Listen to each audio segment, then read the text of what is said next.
I've been to IDP camps where they're literally boiling husks of sort of grain, and that is what they use for food, right? So from the perspective of society sort of sees gender, what are your thoughts around poverty, women, and the state of Nigeria as we speak?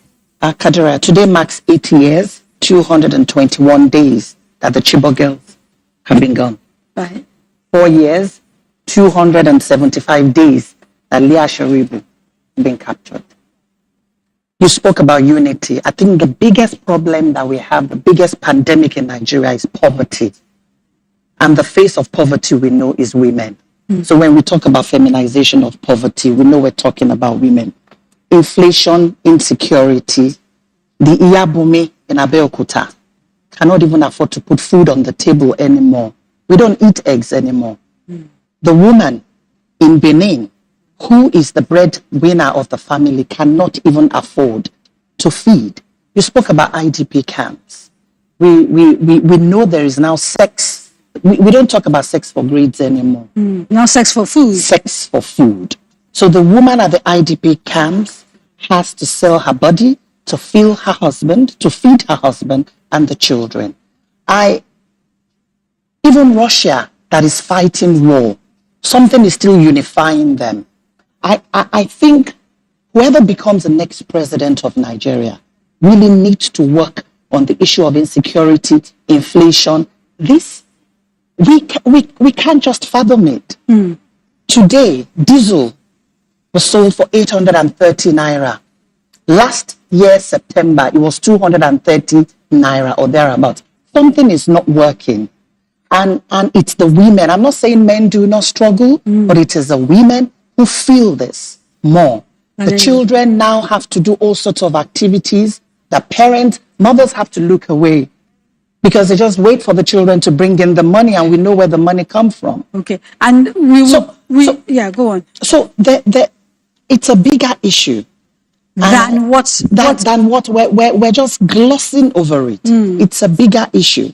Insecurity has made poverty something else. Everybody is and there are those who suggest that poverty has fundamentally altered who we are as a people. Fundamentally, from our values to sort of the things that we focus on, etc., etc. And that's a conversation I will dive into after we speak to the people in Ibadan. Ibadan, good evening. You're welcome to the University of Ibadan, and we're definitely following this discussion very, very keenly. And we have some students here who are ready to ask us, the panelists, there are some questions that bother on some of the issues bothering us in Nigeria. Okay, by the way, my name is Nero. So I'll start off with Nero, if you can hear me, Nero. Essentially, we welcome questions, but because this is our 6th show, we're also hoping they can tell us what they hope to see in the next government and what are the things they're looking for in the people that they want to elect, or what will help them decide who they are going to elect into office. Okay, thank you very much. And I'm pretty sure that Akere will be able to tell us what he hopes to see from the next president of the country. Akere? Okay, good evening. My name is Akere Sonny Igbeye. I'm a student of Electrical and Electronics Engineering Department at the University of Ibadan. Okay, so what I would like to see in the candidates that will have my votes, two things. First of all, empathy. Recently, in the current political space, we found that our politicians have lost touch with the reality of Nigerians. So I feel empathy, a candidate that feels empathy towards the situation of Nigerians. Secondly, the willingness to fight corruption. So today in Nigeria, it's no secret that one of the fundamental issues facing Nigeria is the issue of corruption. However, this current administration, in my own point of view, I wouldn't call, okay, so taking President Muhammadu Buhari, for example, I wouldn't necessarily say he's a corrupt person. However, his willingness to tackle the issue of corruption in Nigeria is next to nothing. So a candidate that has the will to fight corruption is will have my vote. Thank you. Okay, and that was Akiri there, and we're going to go to another student who also has a contribution to make. Good evening. My name is Adekola Emmanuel Adebowale from English department. My contribution goes to the sector of security. Now, Nigeria now has become a very dangerous zone for tourists and people who might even want to create businesses, thereby leaving us with no jobs. So I believe, I hope that the next president would look into equipping our military men properly and taking care of these soldiers, taking care of the soldiers at war, at least to minimize the issues of mutiny and desertion. Though we know that we are supposed to be throwing questions at the presidential candidates, but maybe it got cold feet. They are not presidential candidates here. Another thing, Unless you people are running for government, I did not tell me. Eh? another thing that we need someone who will take education seriously. Like, how would a president be on the seat and allow students to be at home for more than 8 months? That is too appalling. Okay, for a country that wants to grow. Now, youths are really on the verge, and we are going to vote for who we believe by logic that is going to do well. But we hope that whoever we vote for will do the right thing. We just hope. Thank you. Okay, thank you very much.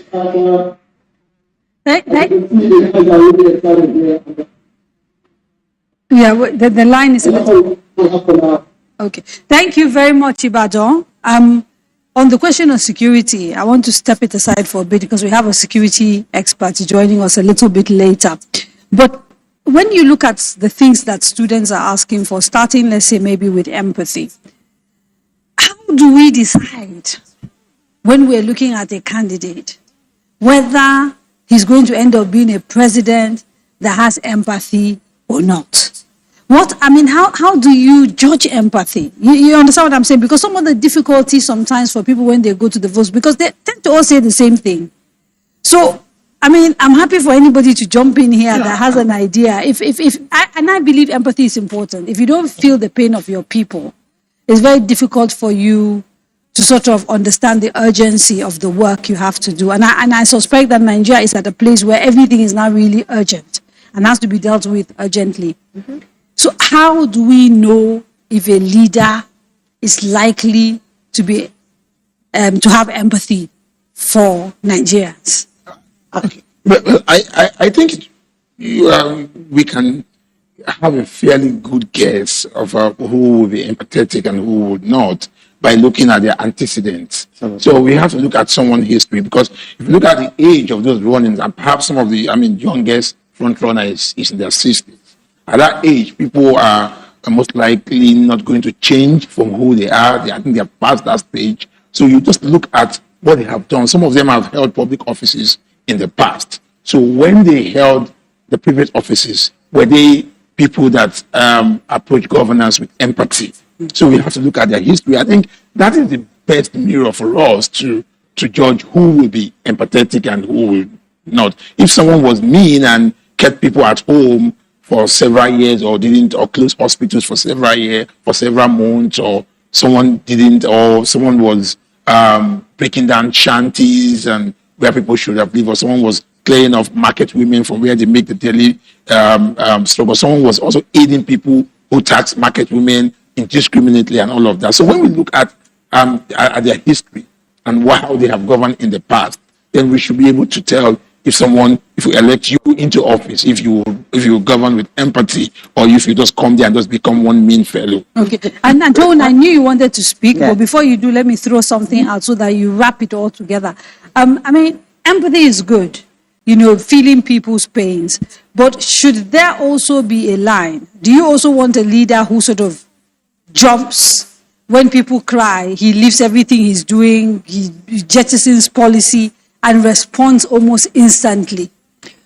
There's nothing wrong in crying, Kaderia, but I feel that since 1999 Republic, the men have been administering Nigeria, and we know where it has taken us. I think a president who, looking at his antecedents, that has worked with women is important, because we have seen the countries where women have governed. Germany is one, for instance. Germany is a powerhouse, and we knew what happened when a woman led Germany. We've seen Rwanda as well. What is happening in Rwanda? Are you saying you're seeing a correlation between empathy and gender? Is that what I'm hearing? There is a correlation. If you're not stuck in your ways and you believe that inclusion, because if you think of the fact that, look, I've handled it, men have handled it for so long, and we've seen where it's taken us to, including women, and changing your mindset and allowing women to work with you would definitely, I think somebody who has worked with women, who will be sympathetic and empathetic as well, including women in the governance matters. And going back to what he said, we need to look at the antecedents of what they have done in the past. If you look at Rwanda, Kadria, men are there, but the women in politics have made things work in that country. So for me, it's important that you not only look at the problems you have, you also look at the opportunities to work with other people. A president that will be stuck in his mind, look, it's a fact that a woman cannot be president of Nigeria in 2023. It's a fact, right? Sadly. It's a fact. It's sad, but it's a fact, and we have to accept it. It's a fact that a woman cannot be the vice president of Nigeria come 2023. But the number one democratic state in the world that we have fashioned our governance after has a woman as a vice president. That tells me that something will work. So that president, and we need to hold them responsible, Kadera, that president has to say that when I come into power, I'm going to listen to all sides of the story. We're going to try and do things differently. Okay, so empathy does matter. Okay, let me go into sort of two other issues that were raised from the people in Ibadan, and I think the two of you are probably best positioned to talk about this. The issue of the fight against corruption.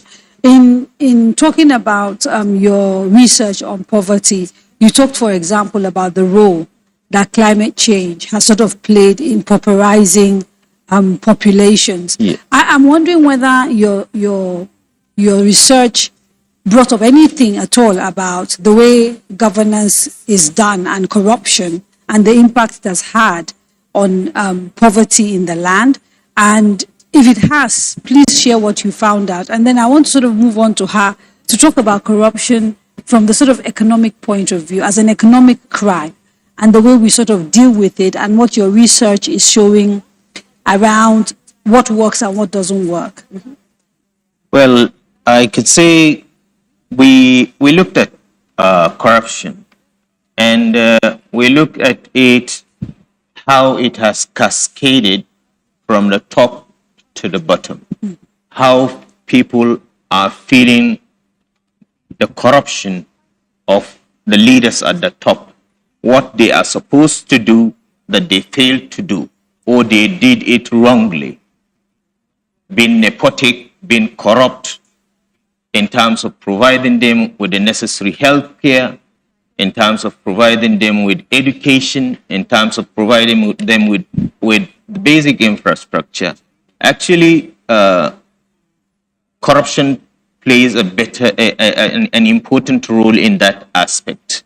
But the category of people we mostly interviewed are people at the lower level of society, and they are not talking about the high level corruption among government officials. What sort of corruption are they focused on? They are concerned about their livelihood.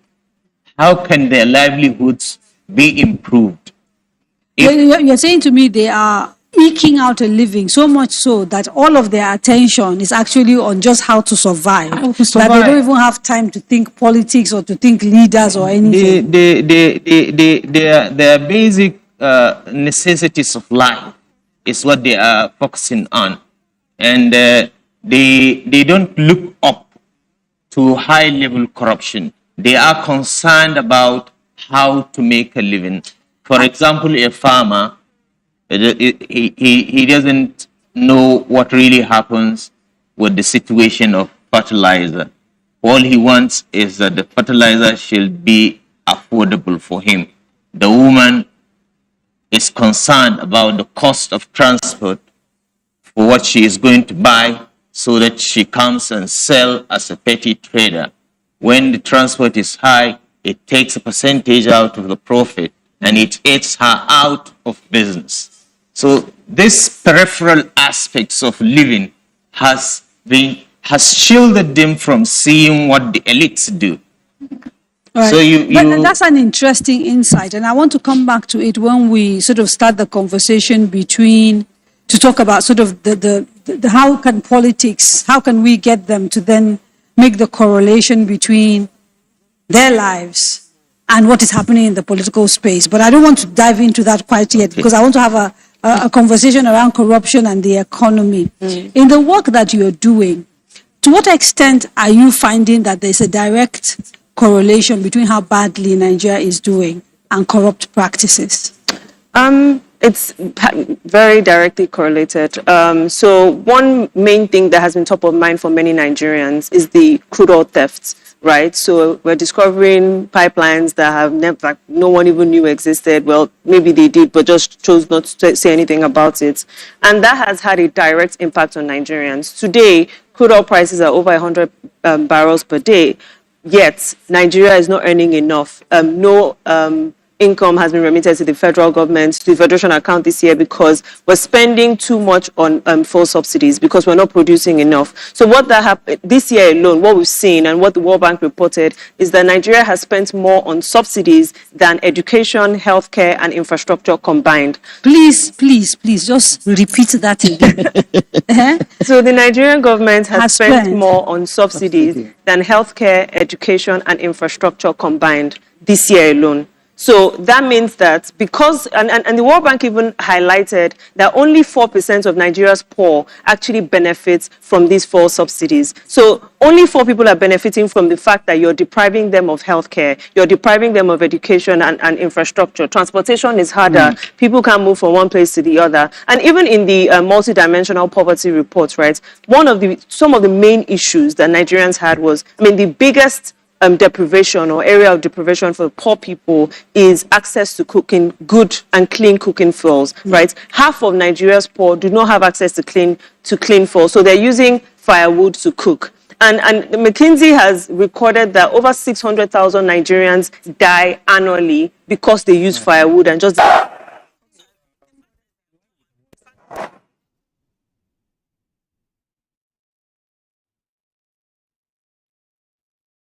The day, 7 days a week. You can watch NTA International. Budget. If you look at the Nigerian's budget, the Nigerian federal government's budget today, most of the money this year, over 60%, has gone to either, servicing debts and paying salaries. So the Nigerian government is structured in such a way that, the federal government has very optimistic revenue plans. So the government wants to earn so much from all revenue, yet they do not investigate the theft issue, and we're not even making enough. So they want to earn so much from taxes. So they increase taxes and things like that, and Nigerians suffer for it. And then at the end of the day, rather than use these the income that they've gotten on things like welfare, on things like education and healthcare that would actually help Nigerians, they use it on paying salaries to civil servants. Right. And at the end of the day, no Nigerian is benefiting from it. Another area where we're seeing corruption manifest is in, someone has spoken about multiple taxation for even business owners, right? So what's the likelihood of getting a permit as a business owner when you want to start businesses in Nigeria? How many hands do you have to, fill with money before you can actually get your permits? As a market woman, ERBC that is roasting ball in the market, how many 500 Nairas does she need to pay to illegal tax officers before they can allow her to actually just put her stool and her charcoal. You've raised a lot of issues, and I want to try and see if we can link them directly to some of the campaigns that are going on, because this is, after all, the sort of sixth program of the candidates, and we're talking about how these things are related to elections and governance and how we choose leaders. But before we do, I want to take a remote location. Good evening, Maiduguri. Right, okay, so I'm told that Maiduguri is not quite ready. So let me just carry on with this conversation. Nicholas, you heard me ask her to repeat something. I won't lie, I had not done the number. So I was shocked for her to say that subsidy, right, is bigger than the budget for healthcare, education, and was it infrastructure combined. And yet, I've sat down with candidates, but also heard other candidates who say they are pro-people. And because they are pro-people, they are not going to remove subsidy. What are the conversations among regular Nigerians? Do they understand the damage that subsidy is doing? Or at least on paper, it is taken away from them. Do they even understand what subsidy is? And what are you hearing as you move around the country reporting? Okay, Do Nigerians get it? Is it a factor in the conversations that they're having about who to elect and who not to elect, or not? Yeah, what I hear is that is the misinformation that, of course, you hear. These are the people that have been on this show, perhaps the Nigerian elite. Either political elite or economic elite, and these are or intellectual elite. These are the misinformation that they have repeated over the years, and you find that it has. What is the misinformation? The misinformation is that subsidy is for the benefit of the poor people, right? Of the poor people. But we have seen, as research study has shown, that, like you said, only 4% of the poor Nigerians so. Many Nigerians. So subsidy is really for middle class and upper class Nigerians, and the people who steal the balance of it. Right. So when many Nigerians hear that, they are going to scrap subsidy, the first thing that comes to the mind is, I'm going to pay times X amount of money to get to my place of work. Right. I'm going to the cost of stuff is going to skyrocket, and you see that fear in them saying. Because that uncertainty, people don't know what will happen, and you see that's why we also have, of course, if subsidy is taken out, maybe there will be some kind of increase anyway. But I think that we just spoke about empathy, that a government with empathy should be able to come up with policy to cushion that shock, so that people don't get the direct blow from taking it out completely. And often when we talk subsidy, people are talking about subsidy when it comes to petroleum, right? Oil. Yeah. But there are other forms of subsidy, and we can dive in a little bit into that. But Maiduguri is ready. Good evening, Maiduguri. How are you today? Fine, thank you. Good evening, Nigeria. You're welcome to University of Maiduguri. I am Musa Osman, standing here with the students of the university. And we have a number of comments on security, which we are going to defer till later. Hope we'll have the opportunity to do that. No, you can ask the questions. Let's take note of them, because we may not be able to come back to you. So best to ask them now, and then when the security expert gets here, we can deal with them along with the issues raised in Ibadan. Okay, we will now take the two comments on the economy and poverty first. Abakar?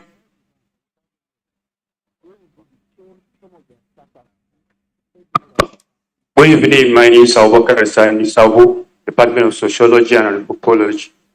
I want to raise an issue that I want to see in the leader being addressed. The issue, Nigerian youth occupy more than half of the population of this country. And there is also a high very dependency ratio in the country at 82.2 dependents per 100 non-dependent. Some countries, advanced countries, has take advantage of that, especially those like Japan and Korea, taking advantage of youth.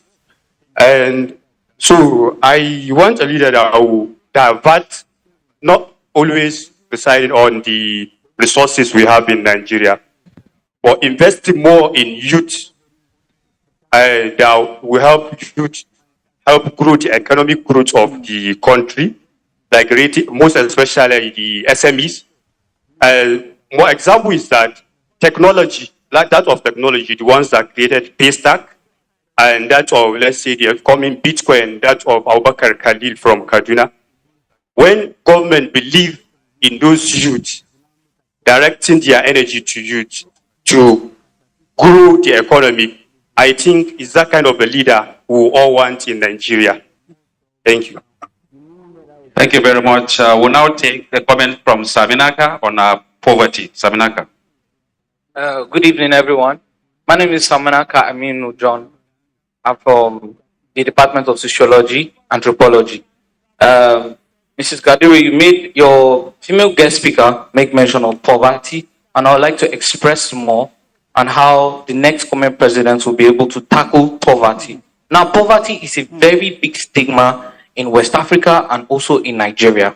Now, for us to promote a better quality of life from the young entrepreneur and also market women and also men who are striving to put food on their table, first of all, we need to have a good fiscal policy in our economic terrain, and also the political policies that are going to be preferred in our country need to be good and be able to sustain the life of every individual in Nigeria. Another thing is that my friend here, he talked about youth being able to do something for themselves and grow the economy. There's a lot of potential in the youth, and I feel that me, as one of them, can contribute more to a lot of industries that our leaders or the elite are not giving us a better space for us to work more and show more effect. There's a lot of power and energy in youth, and if the next president can show more light for you to express themselves in entrepreneurial skill and all the skill they've achieved, for them to get more income and make a cash flow in the country, I think I'll have a good, better leader like that. All right, thank you. Thank you very much, Maiduguri. We don't have a lot of time to break, so I'm wondering if there are people in the hall who want to make a comment before we go to the break. Anybody? Otherwise, we'll use the next 5 minutes to wrap. Okay. We have a few minutes before we go to elections. I mean, Nigeria has a very youthful population, and listening to some of them talk there about wanting leaders who sort of see that as a resource, leaders who understand that you're in a tech world, etc., etc. Any of you surprised that we've ended up with a field that is largely dominated by old men, given the fact that we have a youthful population? I'd like to say something. Yeah. Subsidy. Sorry, I have to take us back to subsidy. Okay. Subsidy is not sustainable based on the data my sister has given us. Look, petrol subsidy on its own, we can see what has happened to petrol subsidy. The big men buy the petrol at a cost that is not so expensive.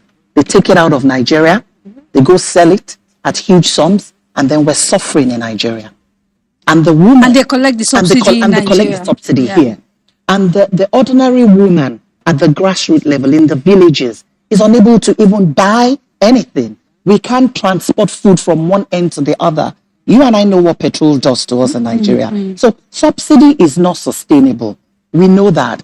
And I'm just wondering what we need to do, what the new government, the incoming, the 2023 government is going to do. Well, this government has already said subsidy is going off. So whoever comes in is going to inherit a decision that has been taken. A decision that has been taken, but also a decision that needs to be looked at. Okay. Do they really know what they're doing? Do they really know what they are doing? What a question. We're going to take a break, and when we come back, we'll carry on with the conversation around what we've heard in the last 5 conversations we've had, and what voters are saying they want to see in the next leader or the next president of Nigeria. Don't go away.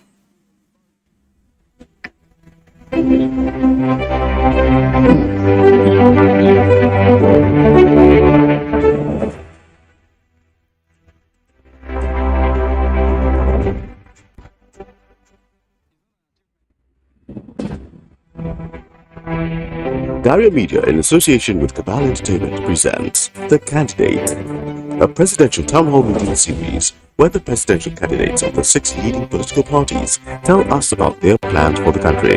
Join Kadaria Ahmed as she leads us into the world of these candidates from the 17th to the 23rd of November 2022. This very important program will be streamed on FRCN, Radio Now, DSTV, NTA, Facebook, YouTube, and more.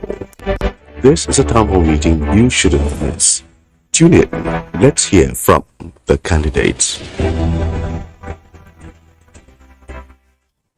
Choosing where to study is one of the biggest decisions you will make in life. So, it is important to get it right. At Coal City University, Enugu, Nigeria, we pride ourselves on providing students a stable academic calendar and education of international standards. Coal City University gives students incredible personal attention and support. You can enroll in our regular programs and obtain a degree exclusively awarded by Coal City University. Alternatively, you can enroll in our international pathway programs, which will enable you earn 2 degrees in 4 years from Coal City University and Delaware State University, United States. Visit www.ccu.edu.ng. Coal City University, education for self-actualization.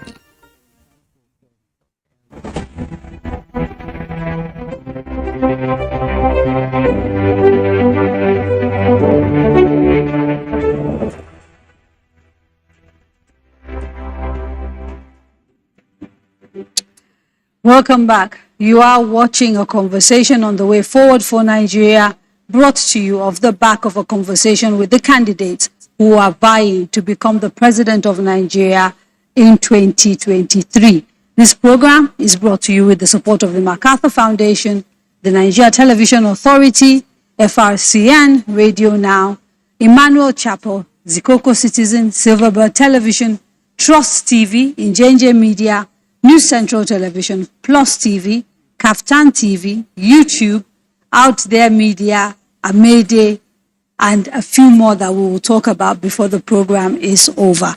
Okay, so before the break, I'd started talking about the sizable population of young people who estimates about 70% of the population, a little bit over 70% of the population is under 30, I think.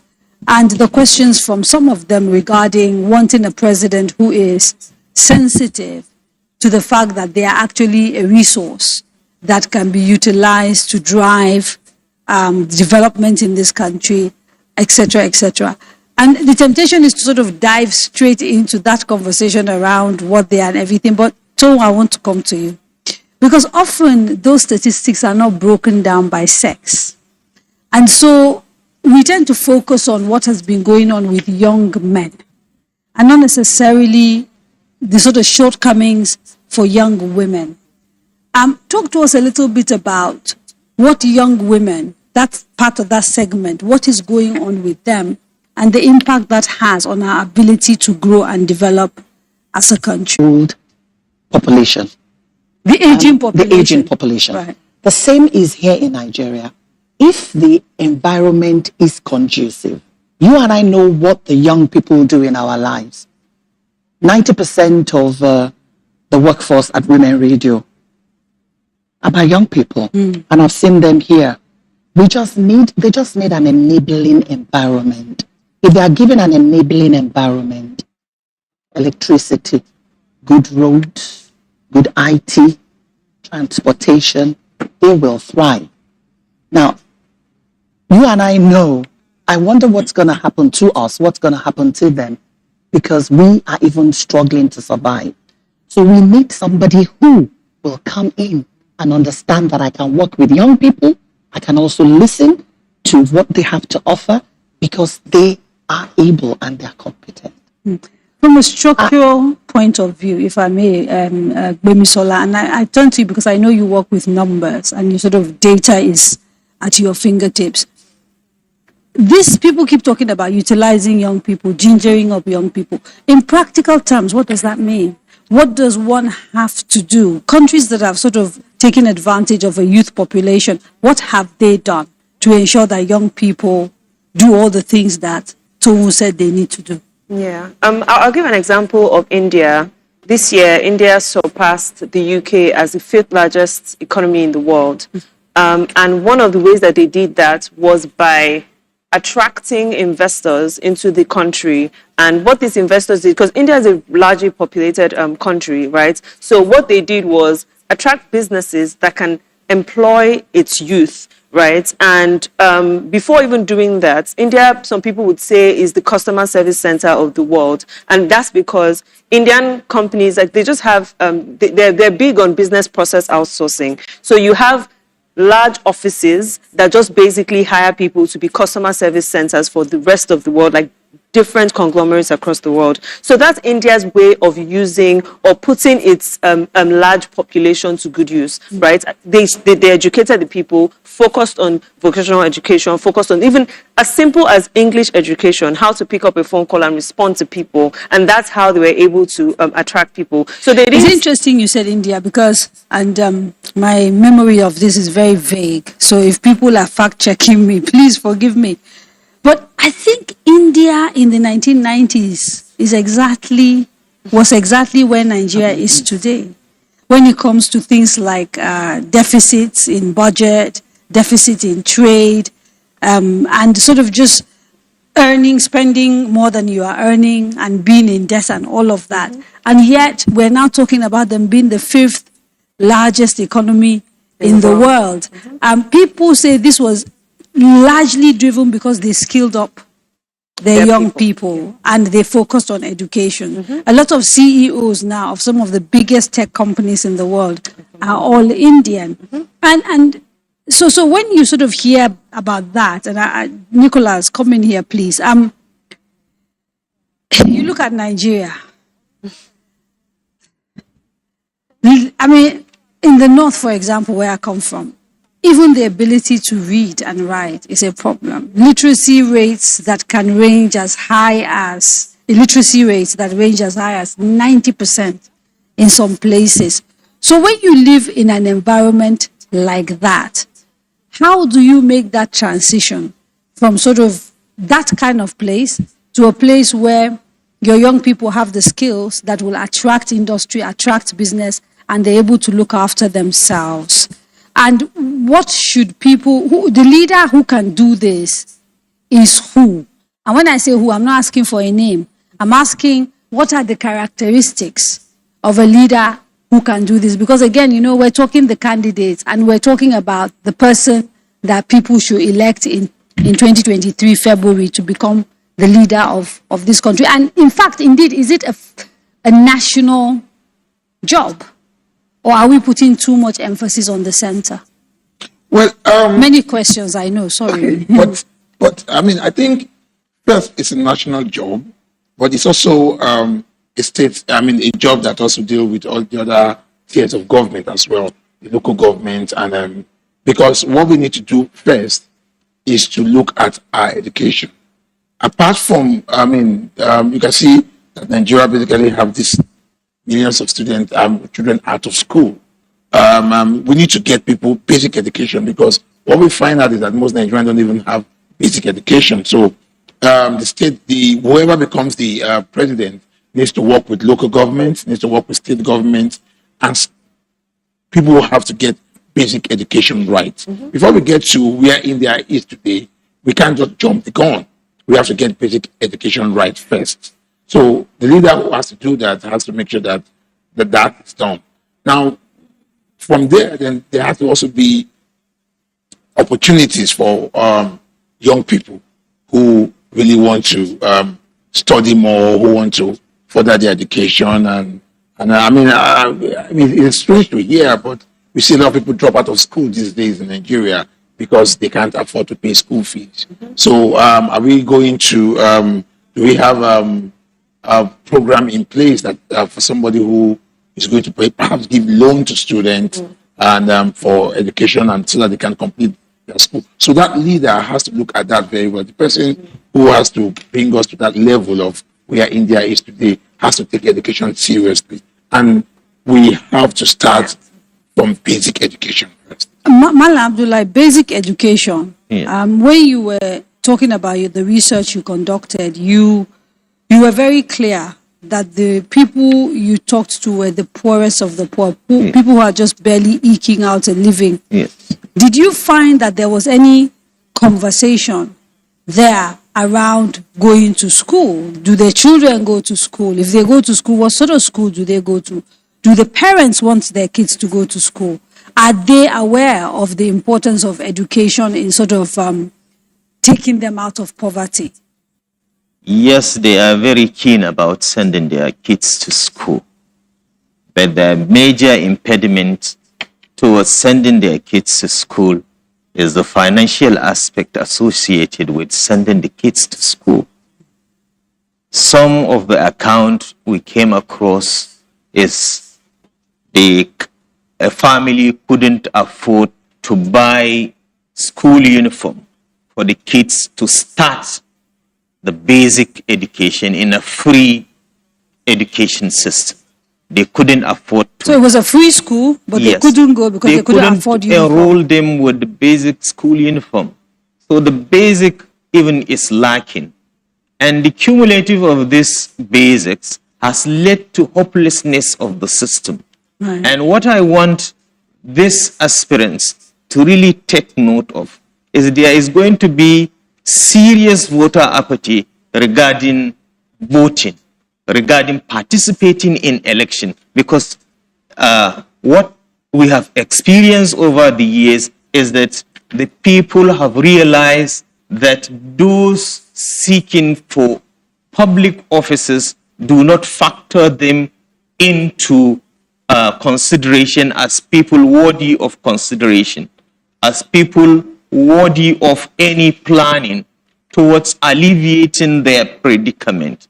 So this is They're not seeing a correlation between government and their lives. Yes, basically. they don't see it because they are living in a hopeless situation. Because when you tell them that their hope lies in electing a good leader, they will show you one leader from within them who they were able to elect, and he transits class and then becomes something else. And forgets about them. Forgets about them. Right. He is not held accountable for what he is supposed to do. We must have that conversation after we speak to the people in Kano. Hello, Bayero University. Good evening. Hello, good evening, and welcome to Kano State. My name is Stephen Enoch, and we are at Bayero University, Kano. Today we have Abba Idris and Maria Shaibu, who are ready to, put their opinion on the kind of president they want for Nigeria. Let's start with Abba Idris. Abba? Okay, good evening. My name is Abba Musa Idris from Bayero University, Kano. Well, let me start by begging to differ about the description given to poverty at the first place. Well, I think the definition, or rather the description of poverty, is beyond the way it is described as lack of having chickens or eggs on our food or something of that nature. Poverty in the part of where we live, you can find people who have never begged are now begging. People do not have even the morsels of food that they can eat. So I think when talking about poverty, there is a need to look at the basic factor of what poverty actually means. That's number one. And then going to the type of the leader that we are dreaming to have in this country, I think there are so many dreams that we have been having. The first one, we need a leader who can make our country a knowledge-driven country, because the world is advancing and many countries have been producing knowledge where you can have scholarship and study online, or sometimes you can go in flesh to study in their different.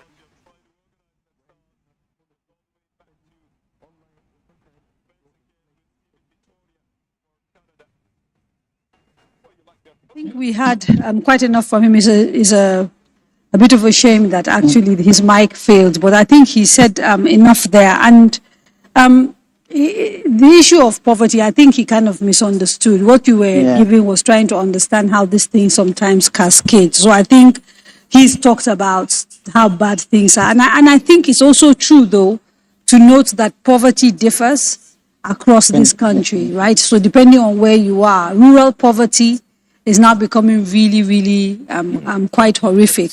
But I thought we could respond to two other things that he talked about. Wanting a leader that, believes in building a knowledge-based economy. Relate it to the young man in Ibadan who was talking about a tech-driven country, but also a person who is willing to fight corruption.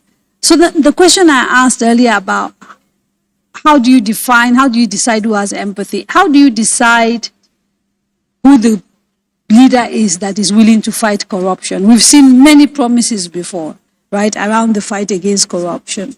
I mean, it hasn't quite translated in the way Nigerians thought it would. We've seen people talk about innovation and tech and all that. Again, it hasn't happened. How do we know?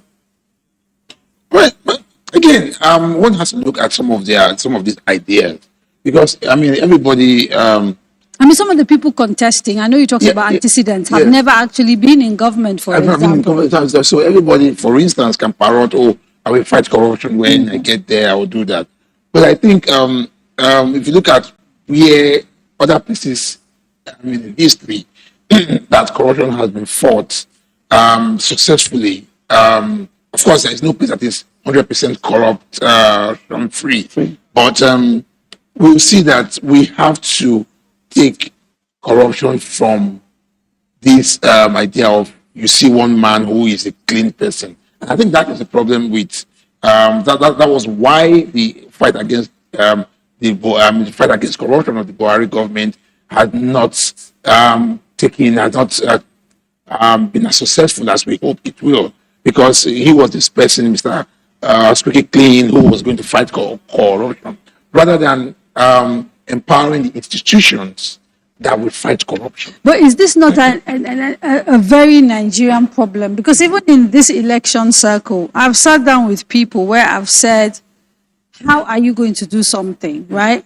And their answer is, we're different, so we're going to do it differently. So this notion that of a messiah, of one person who's sort of so great, so good, that single-handedly they can sort of transform systemic issues, systemic rot, systemic problems. What do voters need to do to sort of address those issues and not be disappointed? I'd like to talk about a system that I spoke about earlier, about using women, because we tried it in Nigeria. We probably didn't realize that we tried it in Nigeria and it worked. There's a lady who coordinated the economy of Nigeria.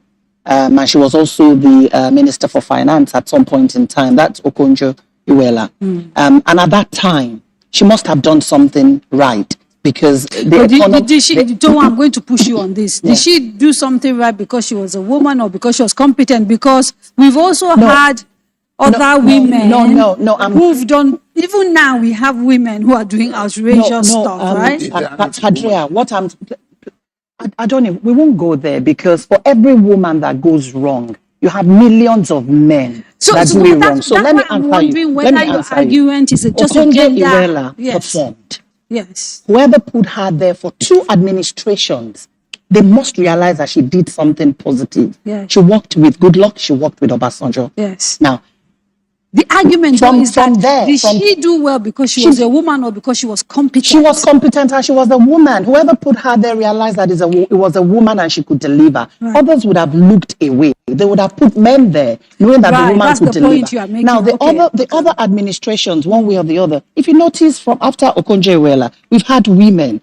There probably are something the men understand in the women that we don't know. They're putting the women there. So, for me, corruption is everywhere, including UK and the US.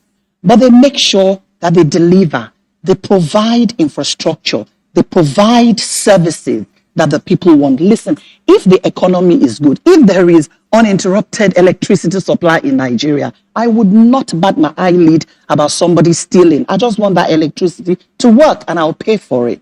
I'll use an example of the train that works between Lagos and Abeokuta and Ibadan, because I apply that route every day. The train system works well, but whoever put that system there has given room for corruption. You can't pay online. You cannot pay online. You have to pay with cash. Right. The train is working. It comes on time, but they have put in a system at the beginning for corruption to thrive.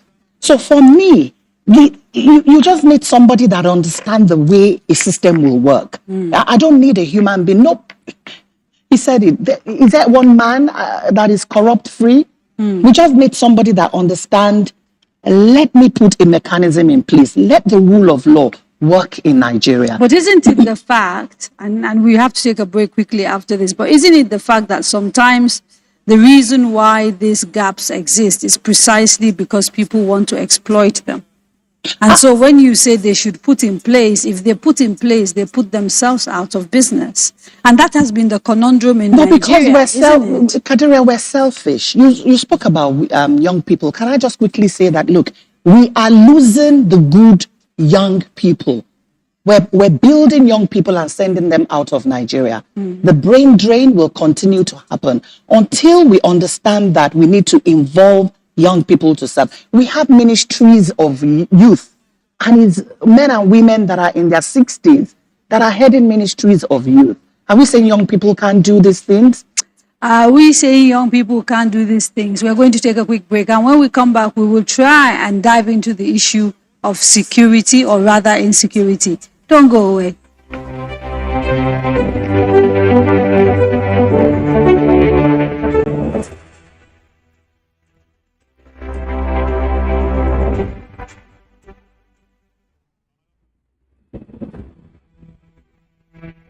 Dario Media, in association with Cabal Entertainment, presents The Candidate, a presidential town hall meeting series where the presidential candidates of the 6 leading political parties tell us about their plans for the country. Join Kadaria Ahmed as she leads us into the world of these candidates from the 17th to the 23rd of November 2022. This very important program will be streamed on FRCN, Radio Now, DSTV, NTA, Facebook, YouTube, and more.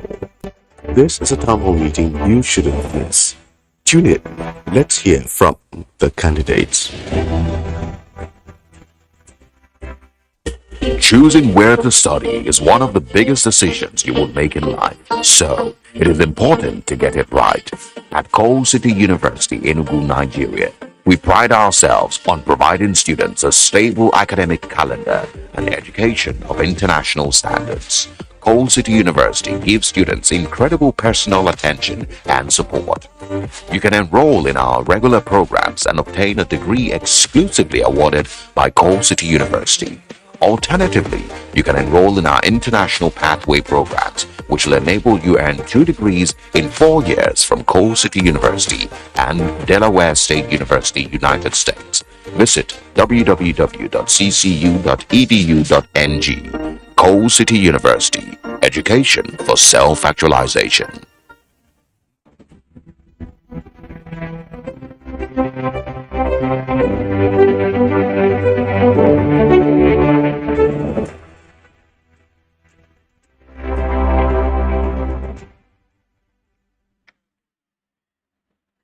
Welcome back.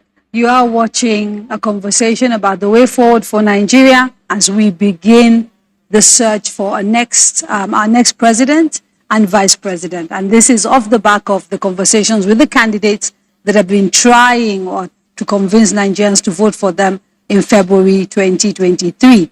During the break, we said goodbye to Mr. Nicholas Ibikwe, who came here to share his vast experience in reporting Nigeria with sort of all the issues we've discussed. But I'm happy to say that we are now welcoming Dr. Kabiru Adamu, who is the CEO and founder of Beacon Consulting, considered a security expert, actually, in many ways. And thank you so much for taking the trouble to come all the way from Abuja to be part of this conversation. We've been sort of putting off the security conversation, waiting for you, because everybody here is an expert in a particular area. And I thought we should start with the person who's sort of totally, deeply, in the security issues or insecurity issues facing Nigeria.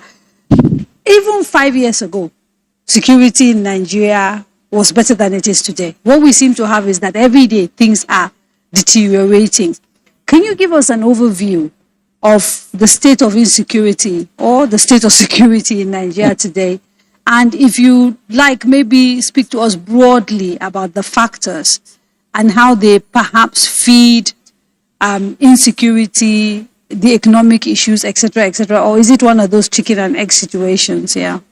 Thank you, Kadiria. You were very kind with your words. I'm honored to be here and to share my views on security.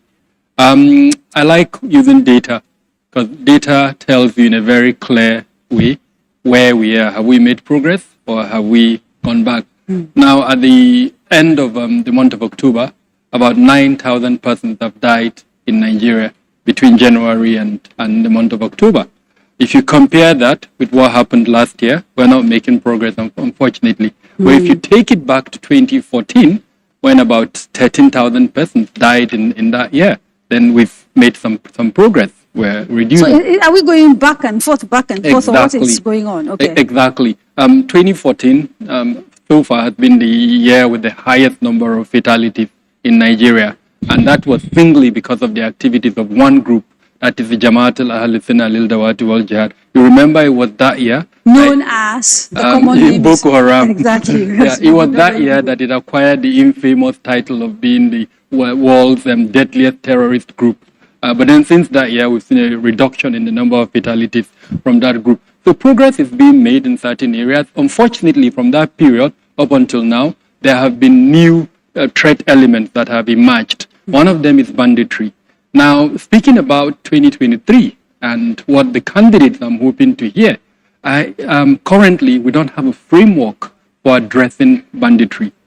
States that have the banditry challenge are responding to it in the manner that they feel they can't respond to it. But the federal government hasn't provided a framework. Now, if we remember that exclusive security remains in the exclusive list, one would have thought it would be the responsibility of the federal government to put forward a framework that would allow the state government to say, okay, within that framework, this is where we can key. Why do frameworks matter? Because sometimes, when we're having these conversations, particularly because we're speaking to regular people, they're not sitting in security meetings and understanding what that means. So what is a framework?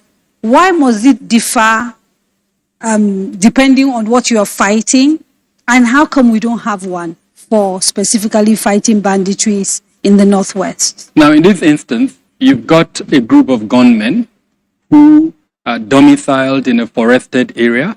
Now, that forested area traverses roughly about 5 states.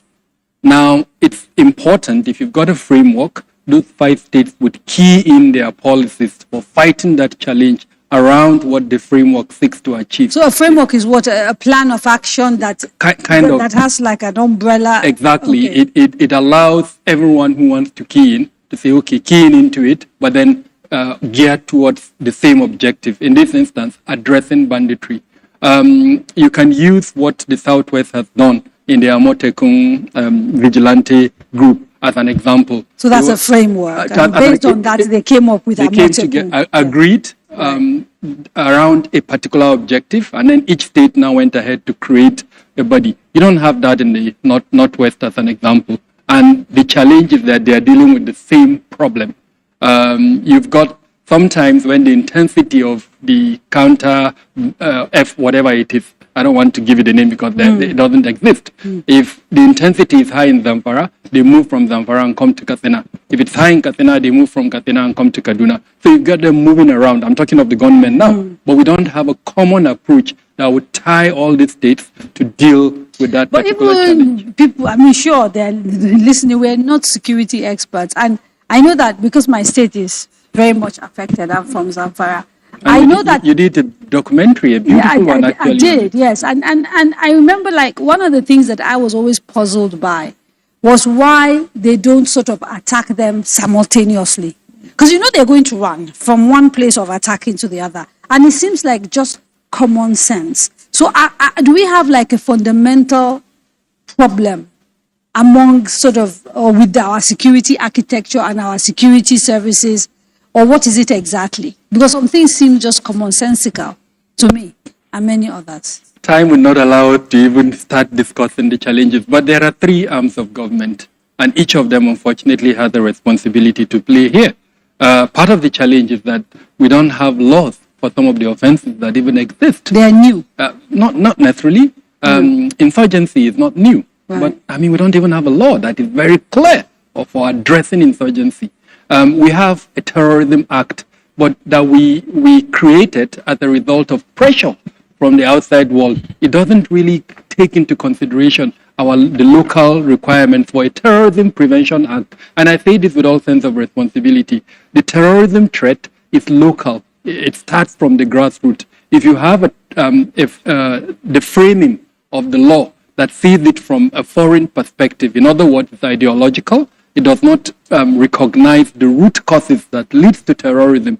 And unfortunately, even the counter-terrorism campaign, it will be done in a manner that you and I cannot relate to. I would like a situation, and that's what I'm hoping to hear from the candidates, where the market woman can key into our counter-terrorism campaign. I'll be very surprised if any of us here is aware of some of the contents of the Terrorism Prevention Act, and most of us here are very educated. So what of the woman in the market? What of the student in school?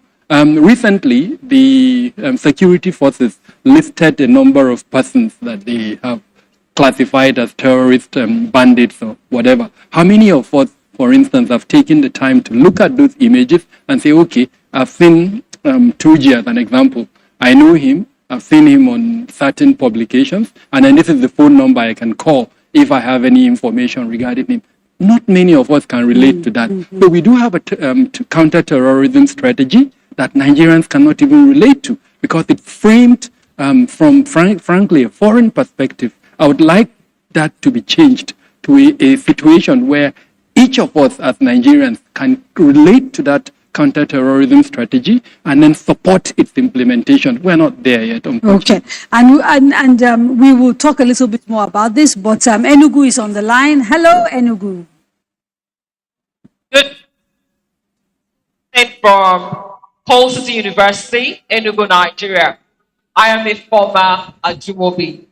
And we have students here who are very ready to make their contributions. They are concerned about certain things they want to see from the candidates who will possibly be president of Nigeria next year. I have Chimerem and Jonathan here to make their contributions. Chimerem. Good evening. My name is Chimerem Ajinta from the Department of Computer Science in Coal City University.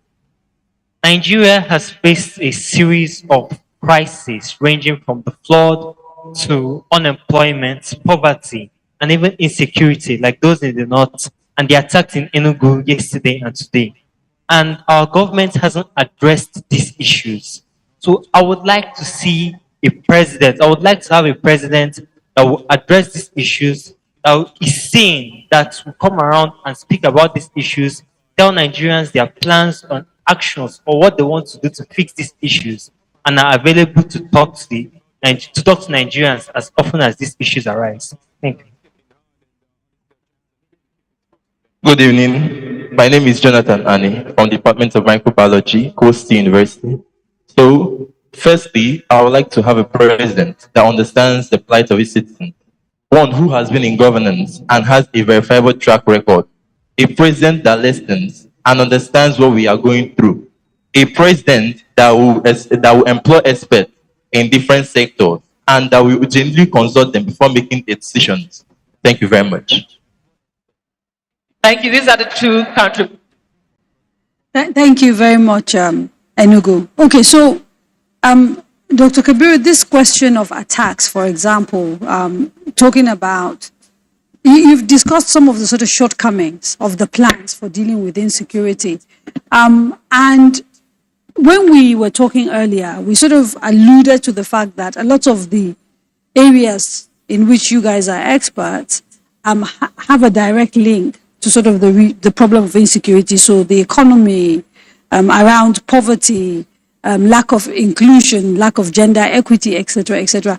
I want you to sort of help us understand how all of these things fit into what we are seeing today, and then I will get them to sort of chip in with their understanding as well and add a little bit more.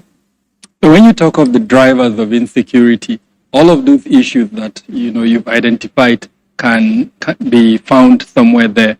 Let's use as an example the grievances that are quite pervasive within the society, the economy and all those components around the challenges in the economy, unemployment, poverty, name them, would all kind of drive into the economy. A significant percentage of the persons that feed the non-state actors, especially the armed ones, and I can start reeling them out from the northeast, the two terror groups that we've talked about, the bandits, a lot of them are youths. And why are they easy prey for these groups? It's because they don't have anything to do. Unemployment, the poverty level. One of the easiest ways that these groups recruit from within the youth is to promise them some form of money, sometimes as little as 10%. Then the issue around inclusion. At the time when suicide bombing was very high, one of the strategies they use is to give, especially the women who are victims, to give them some sense of belonging. So, tell them, for instance, that this person killed your husband or killed your dad.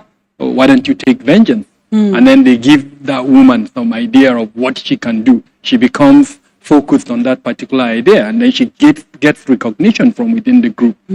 So they understood that, and they used it effectively. Fortunately, the Nigerian military found a strategy that worked, and so it reduced that tendency. Climate change, which we haven't spoken about very well. We did a little bit, yeah. The absence of adaptation, especially within at the federal and the state level, has also affected not just the economy, but several communities, and that's also driving, unfortunately, some of the security challenges we're seeing. The justice system, I don't know if we've spoken about that. If we haven't, then it also, unfortunately, leads into insecurity. The interview that BBC did, which I know you commented on it, that particular interview showed how the criminal justice system that is failing to arrest offenders and punish them, unfortunately, has led to the monster that we have in Zamfara. People wanting to take justice into their own hands, feeling aggrieved. Exactly. And So all of these issues, one way, we can describe them as the drivers of insecurity. And I mean, talking about the economy and what impact has insecurity had on the growth of the Nigerian economy? Oh, it has really stifled it. And an example would be in agriculture. Agriculture is the largest contributor to GDP in Nigeria.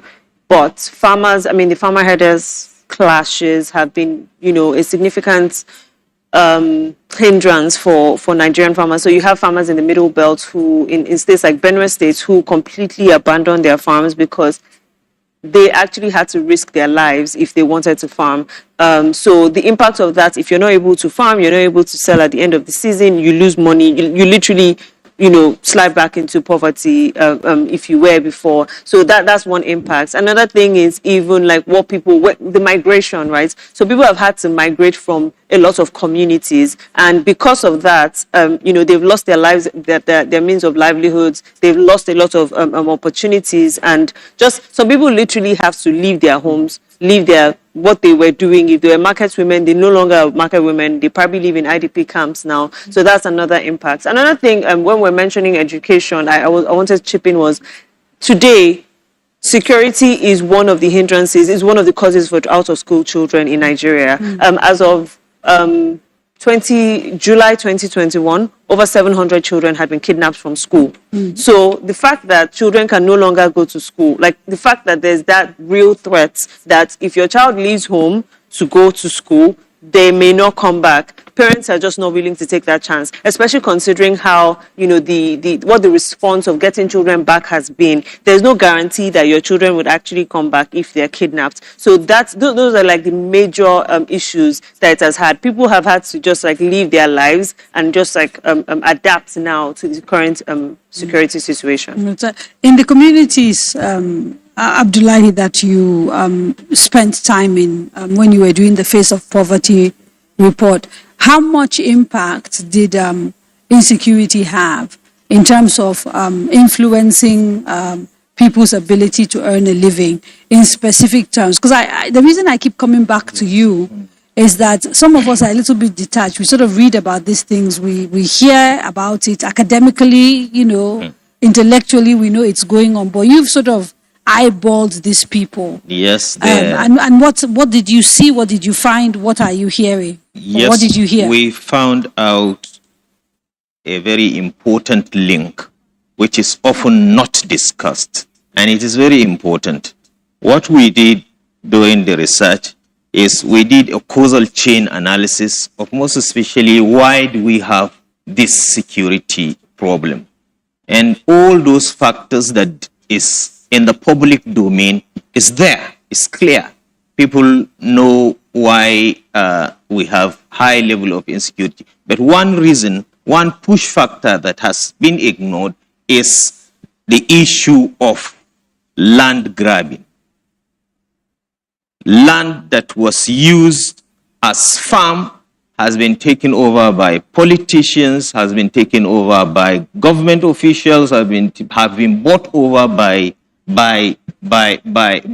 rich businessmen. Land that was used for grazing is no longer a grazing reserve. It's now somebody's farm. And those who used to graze now don't have the cattle to graze. Those who farm now don't have the farm to go to. So the number of people within the cycle of poverty has increased due largely to people taking their land. You talked, Dr. Kabir, earlier about the issue of justice or lack of it as being a sort of main driver. Are these the sort of things that you were talking about when, is this what you're finding out in the course of your work on insecurity as the drivers? Yes, they are, but slightly wider than that. The thing is, each state has its peculiarities. The point he made was very specific around Zamfara, where a particular governor came up with a land use policy that has affected the two major... It's why we are in trouble today. This was like 10 years ago. Exactly. Yeah, yes. And there hasn't been any deliberate effort to correct that. So we've created, quote unquote, an economy, killed an economy as it were, and created another one that unfortunately is based on crime. A crime. As simple as that. We've seen other state governors attempting to also come into that area and come out with land use acts or policies that has also created their own challenges. So yes, that's one issue. But what I wouldn't want us to do is to think that there are single issues. There are a multitude of issues that all feed into each other and that have created what we have at the moment. Some in certain locations, one issue is bigger than the other, but then each one of them kind of fits into each other. The value system that I don't think we've spoken about, the family system and the communal system that used to hold the fabric of society has almost collapsed in almost all of these societies. I mean, these persons who commit this crime, they are not ghosts. They are people's children.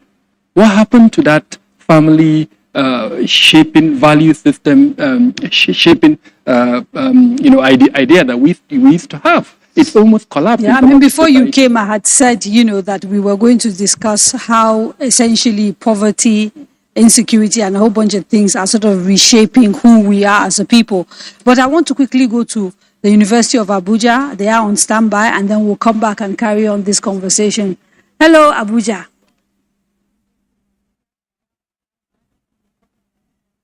Us here at the University of Abuja. The students here have been following the conversation and they have lots of comments regarding what they expect from the next president of Nigeria come 2023. But since security is on the burner right now, we'll take a question on security directed to Mr. Kabir there. Then we'll take two comments on what they expect to see from the president. So Malik has the question for us on security.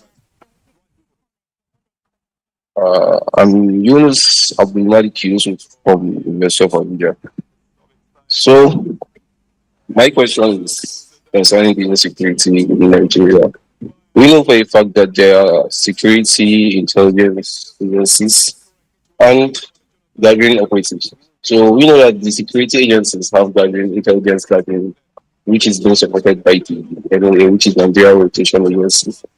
So, we are thinking that the government help in should help in implementing this gathering, intelligence gathering, so as to make orientation to us, the citizens, on how to deal with insecurities in the country against our enemies. And for a fact that we all know that, of course, the government is not expected to release its security problems publicly. But we Nigerians, we are hoping that things will get better. So in the nearest future, so we are trying to see if Europol will be able to implement the intelligence gathering, because we know that every security agencies have intelligence gathering, which is not. Okay, Mr. Kabir, if you got the question from what he's saying, he's talking about intelligence gathering, strengthening intelligence gathering in Nigeria. That's the question. So we'll go to the comments now. Antonia? Antonia Abba from the Department of Public Administration. I have my comment on poverty and what I would like to see in the next administration. Within 2015 and 2022, the country has experienced a very high rate of increase in poverty. Citizens have had high cost of living and also low standard of living, coupled with Naira that loses value almost every 2 weeks. Apart from that, there is also high deterioration in infrastructure. An administration that has not been able to give us our basic need of food, shelter, and security is all we've had in the past 8 years. I would like the next administration to rejuvenate and provide infrastructure and social amenities, focus on all activities that would increase the value of the Naira, like agriculture, tourism, building of industry, increase in technology, anything that would increase the per capita income of citizens would definitely increase the income. And I also want the next administration to reduce its dependency on crude oil. Instead, they should focus on building factories so that our crude oil can be mined in our country, and we won't be dependent on other countries of finished products of crude oil. I would also be able to benefit from our own production of crude oil. Thank you.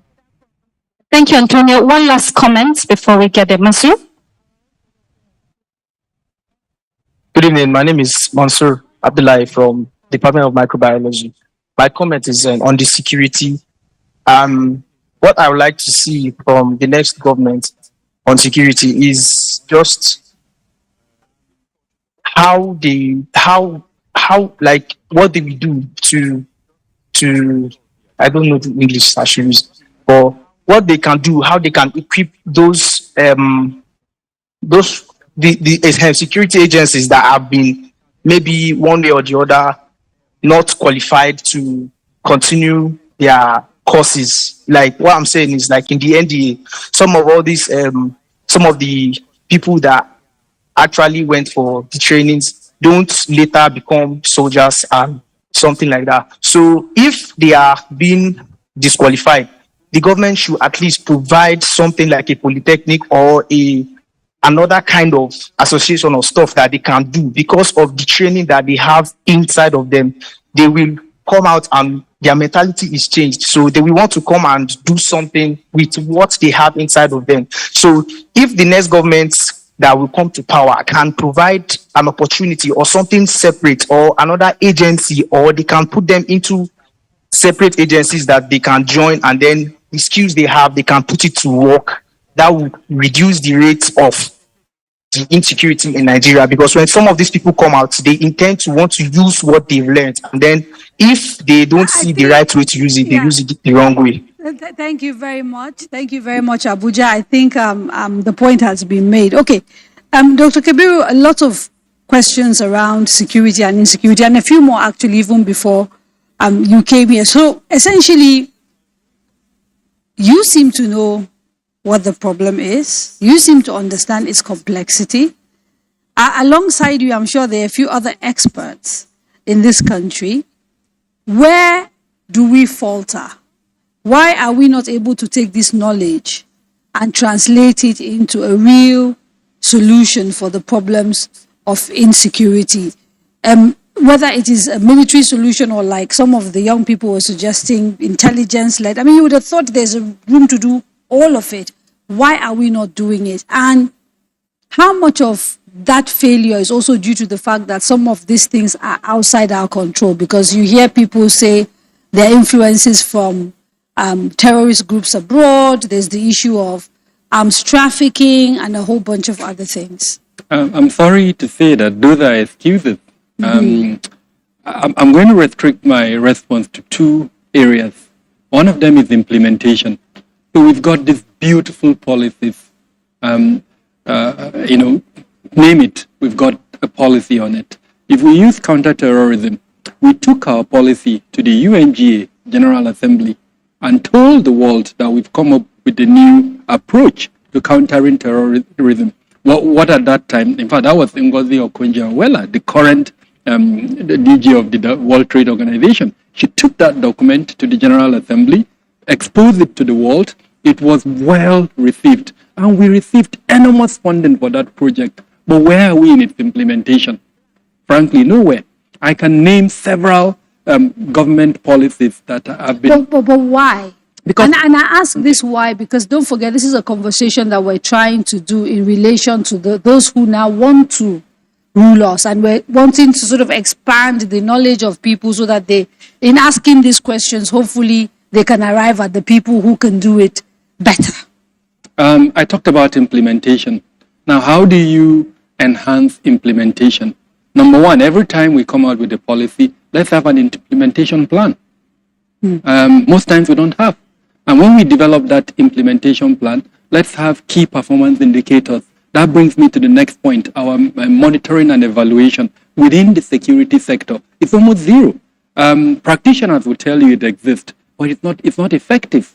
So they do have a department sometimes that is on M&E, monitoring and evaluation, but that department doesn't have the capacity to develop key performance indicators. And when you are developing those KPIs, key performance indicators, they should be measurable. So there should be a correlation between the action that you have designed for the implementation of that policy with the output. And in setting your standards, it should be one that is realistic. Oil theft. You have government departments that have the mandate for preventing or stopping oil mandate. If you'll be surprised that perhaps in their performance appraisal for last year, some of them scored themselves 130%. And not only that, they would defend it in front of you. What happened? They set themselves a standard that was not realistic.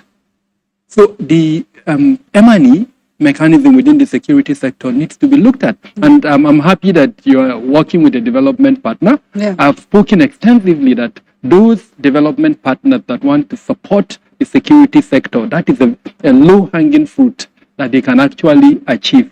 Support, especially the civilian component within that security sector, to develop the capacity for monitoring and evaluation, so that when we set those standards, we'll be able to achieve them. The other component, I've talked about implementation, is accountability.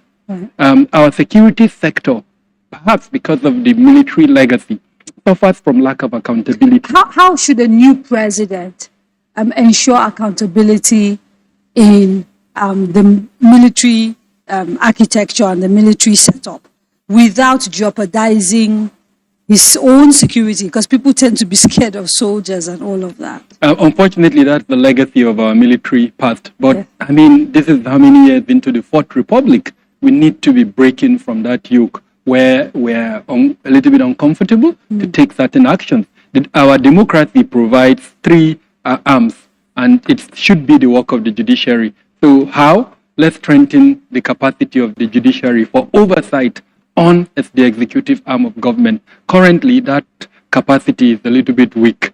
I mean, yeah, the legacy of the military rule, most parliamentarians are a little bit edgy when it comes to oversight within that security. You came last, so I want to end with you because I'm running out of time, and I'll come back to you to sort of sum up what you feel about insecurity and what we should be. But if I kind of start from Bemisola here now, how do Nigerians tell a president who has the capacity to run the economy properly? What should they be looking for in 2 minutes? Okay, I think the first thing would be looking for someone who fully understands the problems that Nigeria is going through, especially from the policy side, right? So things like understanding that there are leakages with the Nigerian expenditure, understanding that on the revenue side, we cannot be dependent on oil that is so volatile. We can't be dependent on oil revenue that is so volatile. And increasing, rather than increasing taxes or saying that, oh, we're not taxing people enough, you expand the brackets and ensure that you're taxing everybody that's meant to be taxed. You're looking at someone who understands that subsidy, which is something that we've spoken extensively about today, is not helpful to the poor. Rather, you're depriving them of basic needs like education and healthcare. So someone who understands the problem first must be who's going to come and provide the right solutions, must understand the problem. So what are the right solutions, right? I'll give an example of something that politicians like to throw around. So things about employment. So someone will come and say, oh, I'm going to ensure that we employ 1 million people. If the person is planning to employ those 1 million people in the civil service, the person does not know what they're talking about. And the person But is what going about to those fail. who say 30 million jobs in 18 months? I've heard someone Exactly. say that. So if you're going to say that, then you're looking for someone who would say, okay, we're going to attract 1,000 companies that can employ 100,000 people each. And those are the people that will provide the jobs. So that's how they think about the solution, is what we should be thinking about, not just people throwing around words that excite Nigerians. What should we be looking for in a president that we hope will come and drastically reduce poverty? Yeah, in the president we expect should be somebody who will move us from the resource-driven economy to knowledge-driven economy. Even for the larger employer of labor, that is agriculture, if we move to a knowledge-driven agriculture, I think we will have a considerable reduction in terms of number of unemployed people, the number of agro-business sector that will expand, and a more reliable power supply that will fuel this knowledge-driven Somebody who's talking economy. about energy transition, energy mixes, and all of that. They are synergistic in their relationship. Yeah. They have a relationship. When you have knowledge and then you don't have power, then you're not going to realize what you want to achieve. Okay. But when you have that factors coming into play altogether, I think we will move from where we are now. So an inclusive president will do what? I think out of the 3-4 major players, we need somebody who will surround himself with experts. You don't have to know it all. Somebody who will surround himself with experts across all the areas we have spoken about. Somebody who will also understand inclusion. Somebody who will listen. We spoke about insecurity. I just quickly want to speak about the women in Oyo State. If you remember the women with the bean traders that were massacred in Borno State, that you're looking for somebody who understands insecurity, who would be firm, who will be inclusive, the firm, and surround himself with experts. Dr. Kabir, last but not the least, our president who will solve insecurity, what qualities is he likely to have? I mean, carrying on from where Madam mentioned, that firmness is absolutely important. In the area of security, you are protecting life, just like Section 14, subsection 2 of the Constitution says. That should be paramount. Whatever action the president is going to take should be an action that protects life and property for the law-abiding Nigeria. That means anyone who breaks the law, there shouldn't be sympathy for that person. And that brings us to the point around accountability that I mentioned earlier on. So there are 3 arms of government, and each of them have a role to play in security. I'm hoping to hear. Unfortunately, I have picked the manifesto of most of the parties, and they are a little bit shallow. I need to see depth in what the candidates and the parties are putting forward to Nigerians. So as an example, when you say you're going to recruit this number of persons within the security sector, is that the challenge at the moment? We've spoken about... How do we ensure that voters, though, are sort of that discerning, the way you as experts are discerning? I think you are doing an amazing job. The number of debates are quite interesting. And what they are doing is they are showing Nigerians where the gaps are. But I think we need to take it a little bit forward by analyzing the outcome of those debates and making Nigerians aware that these are some of the gaps. And this kind of discussion would help in that regard. Otherwise, believe me, what's going to happen is they're going to pull a wool. In 2023, we're going to be the back. average Nigerian, if he hears someone say he's going to employ 1 million, personnel within the security agencies, he'll probably clap for him. Yeah. But then we know that that's not the solution. It needs a little bit more than that. All those drivers that we've spoken about, if we don't address them, and then we end up recruiting 1 million military personnel or police, then unfortunately we'll still be where we are. So accountability, especially implementation of some of the policies we have, using monitoring and evaluation mechanisms to measure those performances. The argument would be, okay, security is confidential, it's secret, you shouldn't say it to the world, but let them do it within that sector. There are 27 ministries, departments, and agencies in security. We spend huge sums of money to fund those agencies, but unfortunately the output, as I mentioned earlier on, is that in 1 year, up to 9,000 people are being killed. That's not good enough. Okay, well, thank you so much to the four of you. Let me start by thanking the man who was first here and then he left, Mr. Nicholas Ibikwe, Dr. Kabiru Adamu, Toun Shoneye, Abdullahi Mohammed, and Gbemisola. I keep forgetting Gbemisola, your surname. I'm sorry, Elonge. Yes? Thank you so much for coming.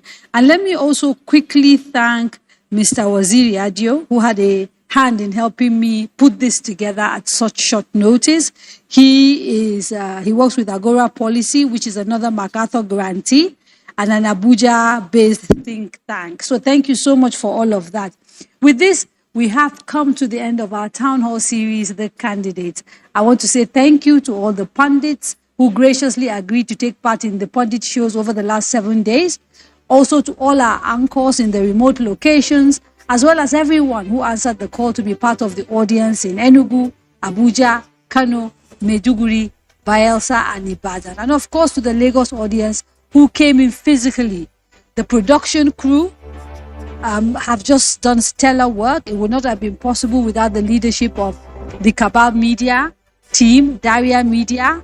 Our gratitude especially goes to the MacArthur Foundation, the Nigeria Television Authority, Federal Radio Corporation of Nigeria, Radio Now, Emmanuel Chapel, Zikoko Citizen, Silverbird Television, Trust TV, Injenje Media, New Central Television, Plus TV, Kaftan TV, YouTube, Out There Media, Amede, and of course Purple Dove. Thank you very much to everyone who made this possible. We look forward to having free and fair elections. And of course, we'll continue to talk about these issues because we still have a long way to go before the polls. Have a wonderful evening.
7 days a week.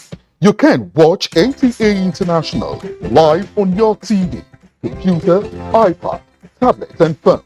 Log on visiontv.co.uk and click on Entertainment, then NTA. You can also download the iOS or Android app on your mobile devices to watch NTA International on the go, anywhere in the world. NTA International, your window to the world.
Our pastors, our imams, in every church, in every mosque, please realize that in the course of praying for peaceful and transparent elections, we all have duties beyond prayers.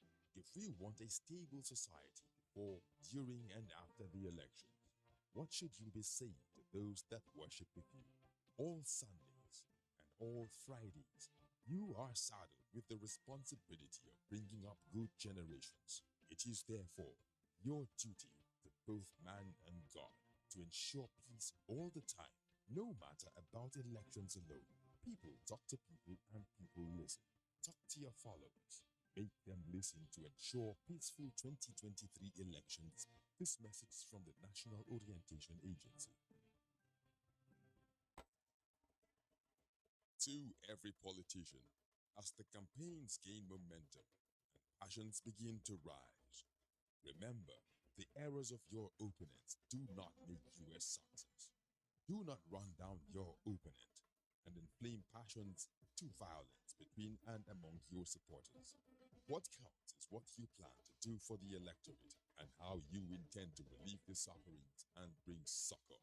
Nigeria is in dire need of patriotic leaders at all levels, leaders who will make national development their priority. Concentrate on telling the electorate what you intend to do when you get into office.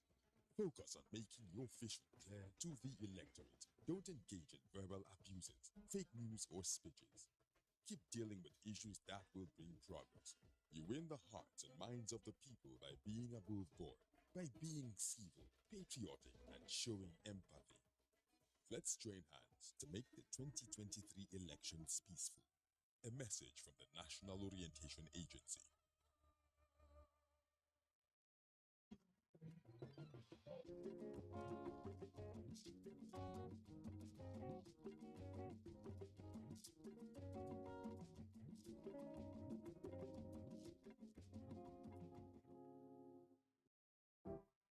A country endowed with abundant natural resources, one that recognizes that its core strength lies in its massive human capital and its huge population, the fulcrum of its enormous manpower reserve. This is a country that belongs to all Nigerians, irrespective of tribe, language, or religion. And that is why the federal character principle is central to Nigeria's unity by ensuring balance, fairness, and equity in recruitment into the federal public service and the distribution of national resources. And that is the golden rule for those vested with the responsibility of enforcing that principle at the Federal Character Commission. The mandate is to be the ideal Nigeria, a nation that is fair to all Nigerians.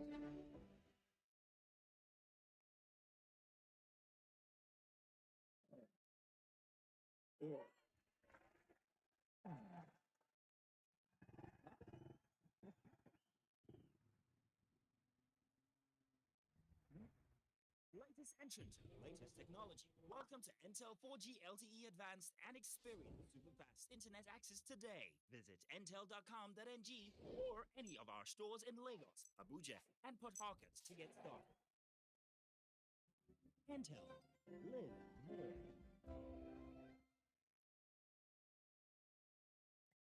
24 hours a day, 7 days a week. You can watch NTA International live on your TV, computer, iPad, tablet, and phone. Log on to visiontv.co.uk and click on Entertainment, then NTAI. You can also download the iOS or Android app on your mobile devices to watch NTA International on the go, anywhere in the world. NTA International. Your window to the world.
Due to the passion, followership, government involvement, impact on Nigeria's external image and our national life in the sports.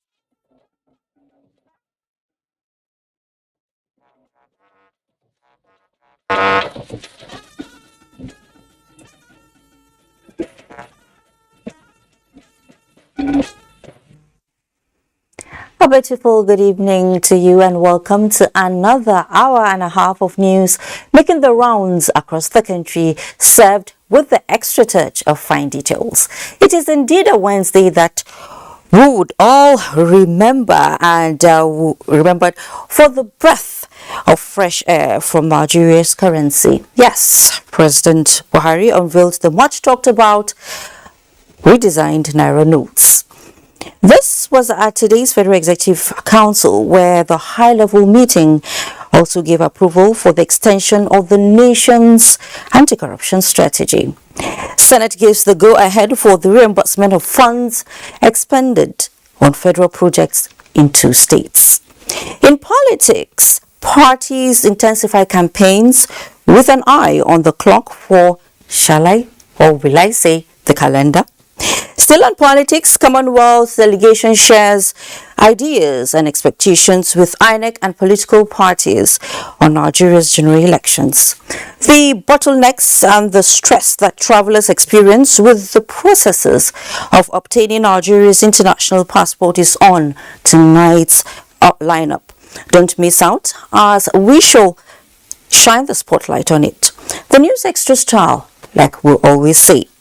We have a chunk on health from animal and human wealth and the renewed impetus on health of older persons. How is the weather in your area in case the harmattan has already set in? We have tips you need so it doesn't take its toll on your health. We have a bit on agriculture that should excite fruit farmers, business and trending stories around sports, and also well-aligned for the viewing pleasure. This is just a tip of the iceberg tonight. Like we always say, the taste of the pudding is in the eating. I am Fatima Morbuba and this is News Extra. You're welcome. The Federal Executive Council has approved the validation, adoption and extension of the National Anti-Corruption Strategy Document 2022 to 2026. This is aimed at sustaining and enhancing the renewed onslaught against corruption and other acts of economic sabotage in the country. Attorney General and Minister of Justice Abubakar Malami announced this while briefing journalists after the council's meeting. State House correspondent Adam Sambu reports. The approval of the extension of the National Anti-Corruption Strategy by the Hybrid Council meeting followed the expiration of the existing policy document covering the period 2017 to 2022. Before the action, however, the meeting presided over by President Muhammadu Buhari critically analyzed the impact of the strategy on the fight against corruption in Nigeria. Members were unanimous in their submissions that major successes have been recorded in plugging the loopholes associated with corruption, thereby minimizing corrupt practices and dealing appropriately with those found to have abused public trust. Today, we are recording successes in terms of convictions to the extent that a single agency of government, if you take, for example, the EFCC, within a year, I'm talking of 2022, we have recorded over 3,000 convictions, from the point of 109 convictions in over 10 years by previous administration. And then if you are looking at it from other perspectives, for example, perspectives relating to the recovery of the looted assets, the government of President Muhammadu Buhari has succeeded in recovering around $1 billion from its inception to date. The document, amongst others, is centered on the prevention of corruption, public enlightenment, campaign for ethical reorientation, enforcement and sanctions, as well as recovery and management of proceeds of crime. The implication of which is that we now have in place a new anti-corruption strategy policy document, which is a product of collaboration, consensus among the justice sector and law enforcement agencies. Works and Housing Minister Babatunde Raji Fashola also secured the approval of 14.095 billion naira augmentation for the completion of the Kano Western Bypass to be executed under the Sukuk bond scheme. Some of the items covered by the augmentation include the need to construct a flyover at Dawanu International Market Interchange, and also the need to construct more hydraulic facilities to help drain water, especially in the parts of the road that pass through the urban centers and towns. This would link the Kano Maiduguri highway, which is also nearing completion, as some of you might know. The minister, Babatunde Fashola, also used the opportunity to reassure Nigerians that the Lagos-Ibadan Expressway, Abuja-Kaduna-Kano Highway, and the second Niger Bridge projects will be fully completed and put to use under the present administration. On Lagos-Ibadan, we have just 6 kilometers to complete between Shagamu and Lagos. On Abuja to Kano, from Kano to Zaria, by the 15th, that place should be free of any diversion. And between Zaria to Kaduna, there will be about just 2 diversions. And between Abuja to Kaduna, there will be only 4 diversions. So all the rest will be opened up to facilitate end-of-year movement. On the Niger Bridge, as I have reported, we finished the bridge. What is remaining now is the approach road from the Onitsha and the Asaba end. Those legacy projects of the Buhari presidency, the minister emphasized, are assets and investments deliberately undertaken in aid of, amongst others, the expansion and development of Nigeria's economic capacity, creating wealth and replacing poverty with prosperity. From the State House, Adamu Sambu, NTA News. New bank notes of the nation's currency, the Naira, has been formally unveiled. President Muhammadu Buhari performed the official launch of the redesigned 200, 500 and 1,000 Naira notes denomination with immense pride and satisfaction. He said the need to take control of the nation's currency in circulation as well as address the hoarding of Naira banknotes outside the banking system is urgent. State House correspondent Adam Sambo again has that. Flanked by the Governor of the Central Bank of Nigeria, Minister of State for Budget and National Planning, Managing Director, Nigerian Security, Printing and Minting PLC, as well as the Chairman of the EFCC and ICPC, President Muhammadu Buhari formally presents to the public the new Naira banknotes. This is coming almost 20 years since the last major redesign of the nation's currency. Thank you very much. Apart from improving the security of banknotes, mitigating, counterfeiting, and preserving the collective national heritage, the action will also help in controlling the nation's currency in circulation. The new Naira banknotes have been fortified with security features that make it difficult to counterfeit. These new banknotes will help the central bank design and implement better monetary policy objectives. They will also enrich our collective memory of Nigeria's heritage. Printed locally with immense pride by the Nigerian security print teachers of enhanced security, greater durability, attractiveness, and the nation's rich heritage. A majority of African countries print their currencies abroad and import them the way we import other goods. Let me thank the Governor of the Central Bank and his deputies for this initiative. I also thank the Managing Director, Executive Directors, and staff of the Nigerian Security Printing and Minting for working tirelessly with the Central Bank to make the currency redesign a reality and for printing the new Naira notes within a comparatively short time. The governor of the CBN, Godwin Emefiele, attributed the ability of the nation's apex bank to initiate sound policies that positively impact Nigerians and support economic growth, such as the redesign of the nation's currency, to the independence of the CBN. The independence of the Central Bank of Nigeria, though codified in our law, would not have been possible without the full and total support of President Muhammadu Buhari, who has made this policy initiative possible and successful. Indeed, Mr. President, only, and I repeat, only a president of your esteemed and incorruptible stature could have done what we are witnessing today.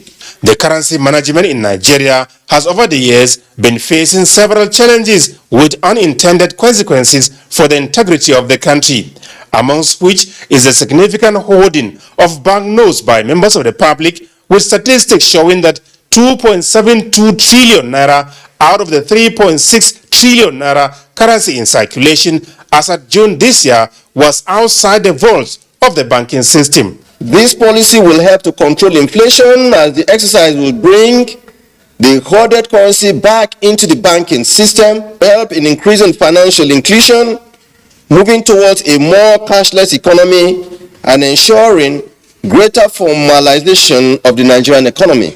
The currency redesign would assist in the fight against corruption, as the exercise would rein in the higher denomination used for corruption, and the movement of such funds from the banking system could be tracked easily by the relevant security agencies. The launch of the new banknotes, the governor said, will also help with better design and implementation of monetary policy, as the nation will have much more accurate data on money supply and monetary aggregates. From the State House, Adamu Sambu, NTA News. Let's head to Lagos now, where expectations are high with the just unveiled redesigned Naira notes. A cross-section of Lagos residents who spoke hours after President Muhammadu Buhari unveiled the new notes at the Federal Executive Council meeting in Abuja expressed hope that the initiative will indeed help to spread wealth while curbing money laundering. Adini Utayo reports. After President Muhammadu Buhari unveiled the new Naira notes before I took to the streets of Lagos to get reactions. We are looking forward to unveil it. It has been unveiled. Looking forward to see it. Yes, I heard about it, but I've not seen it. And if I want to see it, I feel like seeing it next month. Judging from their reactions, it is clear that most of my respondents are yet to see the redesigned note, but they all knew about the advantages attached to the move by the central bank and are really waiting for them to come to pass. It's good because of those people keeping money at home, that they cannot help someone. They will just keep the money at home. It's good for them. The people that pour money somewhere should bring it out so that the money can circulate for the poor masses. The country is developing, so probably the design will be making more sense than the old ones. After a lot of debates over the decision of the Central Bank of Nigeria to issue redesigned 200, 500 and 1,000 Naira notes, it is here now at last and will serve as Nigeria's new legal tender alongside existing notes till January 31, 2023. In Lagos, Adeni Itawo, NTA News. To legislative matters now. Promissory note program and bond issuance are financial instruments that allow states which carry out federal government projects to be refunded. Yobe and Taraba states are the latest to get Senate's approval for such refunds for road projects done by the state governments. National Assembly correspondent Ignatius Nkwo has the details. On the 21st of September 2022, Senate mandated its Committee on Local and Foreign Debts to scrutinize President Muhammadu Buhari's request for refunds to 3 states of Taraba, Yobe and Kebbi for federal roads executed by the state government. 2 months after, the committee has scrutinized the claims by the states and recommended that Senate approves refunds to Taraba and Yobe states to the tune of 21.134 billion naira, while it stepped down that of Kebbi state for failure of the state government to appear before it to defend its claim. Visits were carried out by the Federal Ministry of Works and Housing on all the federal roads completed by the states and ascertained that the quality of work done met the required standards. Kebbi State government partly need this money. This road is in a very deplorable condition. That the Kebbi State government be invited to defend its claim before the committee as soon as possible. So please write a letter today if you can, just to make sure they get it in time for them to prepare, because they need to prepare. Senate received President Muhammadu Buhari's request for the confirmation of 15 nominees as chairman and members of the Niger Delta Development Commission, with Loretta Onochie as chairman and Samuel Ibokun as managing director. Senator Issa Jibrin, through a motion of urgent public importance, drew the attention of the Senate to the tanker accident in Olofu of local government area of Kogi State, where 30 persons and several vehicles were burnt. Accordingly, the Senate resolves to urge the National Emergency Management Agency, NEMA, to intervene in the plight of the victims of the petrol tanker explosion in Olofu of local government area of Kogi State through provision of palliatives to the victims. Meanwhile, Senate has implored the federal government to promote robust reading culture in Nigeria through the development of modern classrooms and libraries. This followed a motion by Senator Frank Ibezim, while the motion by Senator Abdullahi Yahaya calls for the suspension of the 700 megawatts Zungeru power plant. I'm convinced that there is an urgent need for the Senate to act speedily and call for collaboration between relevant stakeholders in Nigeria's education sector who can assist in making the issues of cultivating a reading culture a national issue. Urge the National Council on Privatization and the Secretariat, the Bureau for Public Enterprises and other MDAs concerned to suspend indefinitely the proposed concession of the 700 megawatts in Geru hydroelectric power plant in Niger State, pending the conclusion of investigation by the Senate Committee on Power. Similarly, the Senate Ad hoc Committee investigating the disbursement of development funds to 36 states of the Federation, led by Senator Sani Musa, has invited the Minister of Finance, Budget and National Planning, the Governor of Central Bank of Nigeria and other concerned agencies for clarifications. From the National Assembly, Ignatius Nkwo, NTA News. Meanwhile, the House of Representatives has initiated a legislative intervention to address the issue of out-of-school children in Nigeria, which UNESCO put at about 20 million. The bill seeking the establishment of a national commission for Almajiri education and out-of-school children from Balarabe Kakali today passed second reading. National Assembly correspondent Lami Ali reports. The Directors and Ministers of Electricity develop skill acquisition and entrepreneurship programs to prevent youth poverty, delinquency, and destitution in Nigeria and related matters. The interest of lawmakers on the issue of out-of-school children led to a robust debate when the bill to establish the National Commission for Almajiri Education came up for second reading. And they may be given or be provided with some skills so that they can be on their own. Bridge the gap and bring in the Almajiri. Other parts of the country should be carried along. But if it goes more than that, it will be discriminatory in nature. This Almajiri school system seeks to take care of this 20 million out of school children. What has been happening with the UBEC law, that parents that have not taken their children to school, they have a fine. Nothing has been done. Education has been a priority in our legislative agenda. We noticed by the establishment bills that we have brought, the passion that we have brought into education, even with the Almajiri kids. We have just started a 2-day summit on education. It's not just for Almajiri, but the entirety of the country.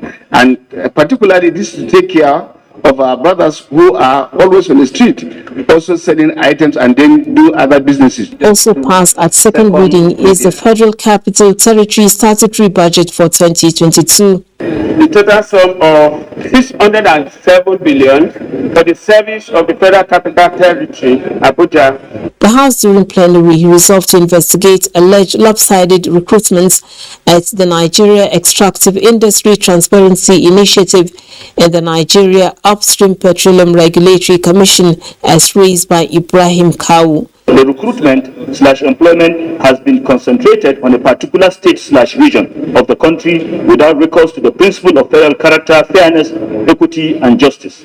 Meanwhile, the House Ad Hoc Committee investigating joint venture businesses and petroleum sharing contracts of the NNPC Limited has read the Riot Act to oil companies for tax evasion worth billions of naira. The committee has invited the chairman of Federal Inland Revenue Service for explanation on the infractions. From the National Assembly, Lami Ali, NTA News. And other stories, the Independent National Electoral Commission has reiterated its commitment to transmit election results directly from polling units during the 2023 general elections. Chairman of the Commission, Professor Mahmoud Yakubu, affirmed this at a meeting with delegations on the Commonwealth of Nations. Joseph Arsen reports that the team also visited the chairman of APC, Abdullahi Adamu, who made some observations on electronic transmission of results. In less than 100 days, Nigerians will be going to the polls to elect new leaders. The nation's electoral body has already extended invitations to international organizations to come and observe the exercise come 2023. The Commonwealth of Nations is one of the invitees, and ahead of the elections, a pre-election assessment team is in the country to engage major stakeholders to ascertain the country's level of preparedness. So we're here to hear, to listen, to understand, and to appreciate really what the frameworks are, what the preparations are, and the lay of the land from a political, social, and economic standpoint. But perhaps the greatest innovation introduced by the Commission is the bimodal voter accreditation system, otherwise known as the BVAS. It's an electronic device that accredits voters on election day. On this note, let me seize this opportunity to respond to a story emanating from a section of the media that the Commission has decided to jettison the uploading of polling unit level results in real time on election day. It should please be disregarded as fake news. The Commonwealth delegation also visited the Secretariat of the APC to speak with leadership of the party on its role in ensuring a peaceful and credible election. With new innovations in the electoral process, such as electronic transmission of results, and deployment of assisting technology to aid persons with disabilities participate in voting, and other measures put in place, INEC is hopeful the 2023 general elections will be better than previous ones. In Abuja, Joseph Otsen, NTA News.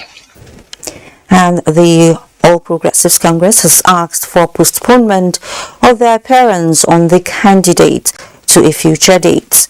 The team responsible for the candidates is discussing the request by the APC and has made adjustments to Wednesday's outing to ensure the series continues to meet its objective, which is to enable engagements that help Nigerians make informed choices at the next election.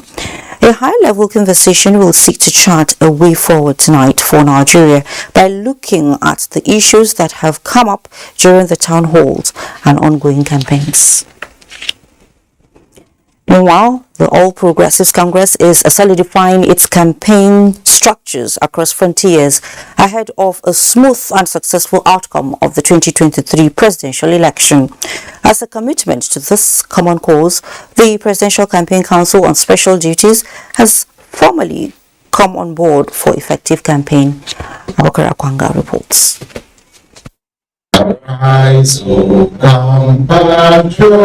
These are members of Special Duties 3 Committee saddled with the mandate of ensuring seamless operations of all campaign machineries, and as a subcommittee of the Presidential Campaign Council, the inauguration has set the tone for actions and results. Need for continuity as a party.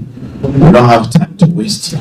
We know the very importance of continuity. We already know also the challenges that we're faced with as a party, and we understand exactly the manifesto of our party and where we want to be. As such, all hands on deck, with capacity of the people on this table, I'm very sure we'll deliver. We will support this ticket. It's our ticket. We work to all nooks and crannies of our zone of the country to educate Nigerians on the values that our candidate stands for, on the values of our party. We're a progressive party. Progressive means we look after the downtrodden and so on, and changing the narrative. The carefully selected members of Celebra and accomplished politicians are fully aware of their timeline of the task that lies ahead. In Abuja, Abubakar Akwanga, NTA News. In the meantime, the Presidential Campaign Council of the People's Democratic Party, PDP, has inaugurated its special women's wing chaired by the PDP National Woman Leader, with a promise to accord women empowerment a priority. Correspondent Timothy Yusuf reports that the party's presidential candidate, Atiku Abubakar, promised to involve women in the running of his government if elected in 2023. By focusing on women and the youths, we'll be rebuilding our country back. The national chairman of the People's Democratic Party, Senator Yocha Ayu, inaugurated the women's wing of the party's Presidential Campaign Council. Members charged to mobilize support for the victory of the Atiku Kowa presidential ticket. We shall vigorously campaign in an unprecedented manner this time around. We shall surely justify our appointment.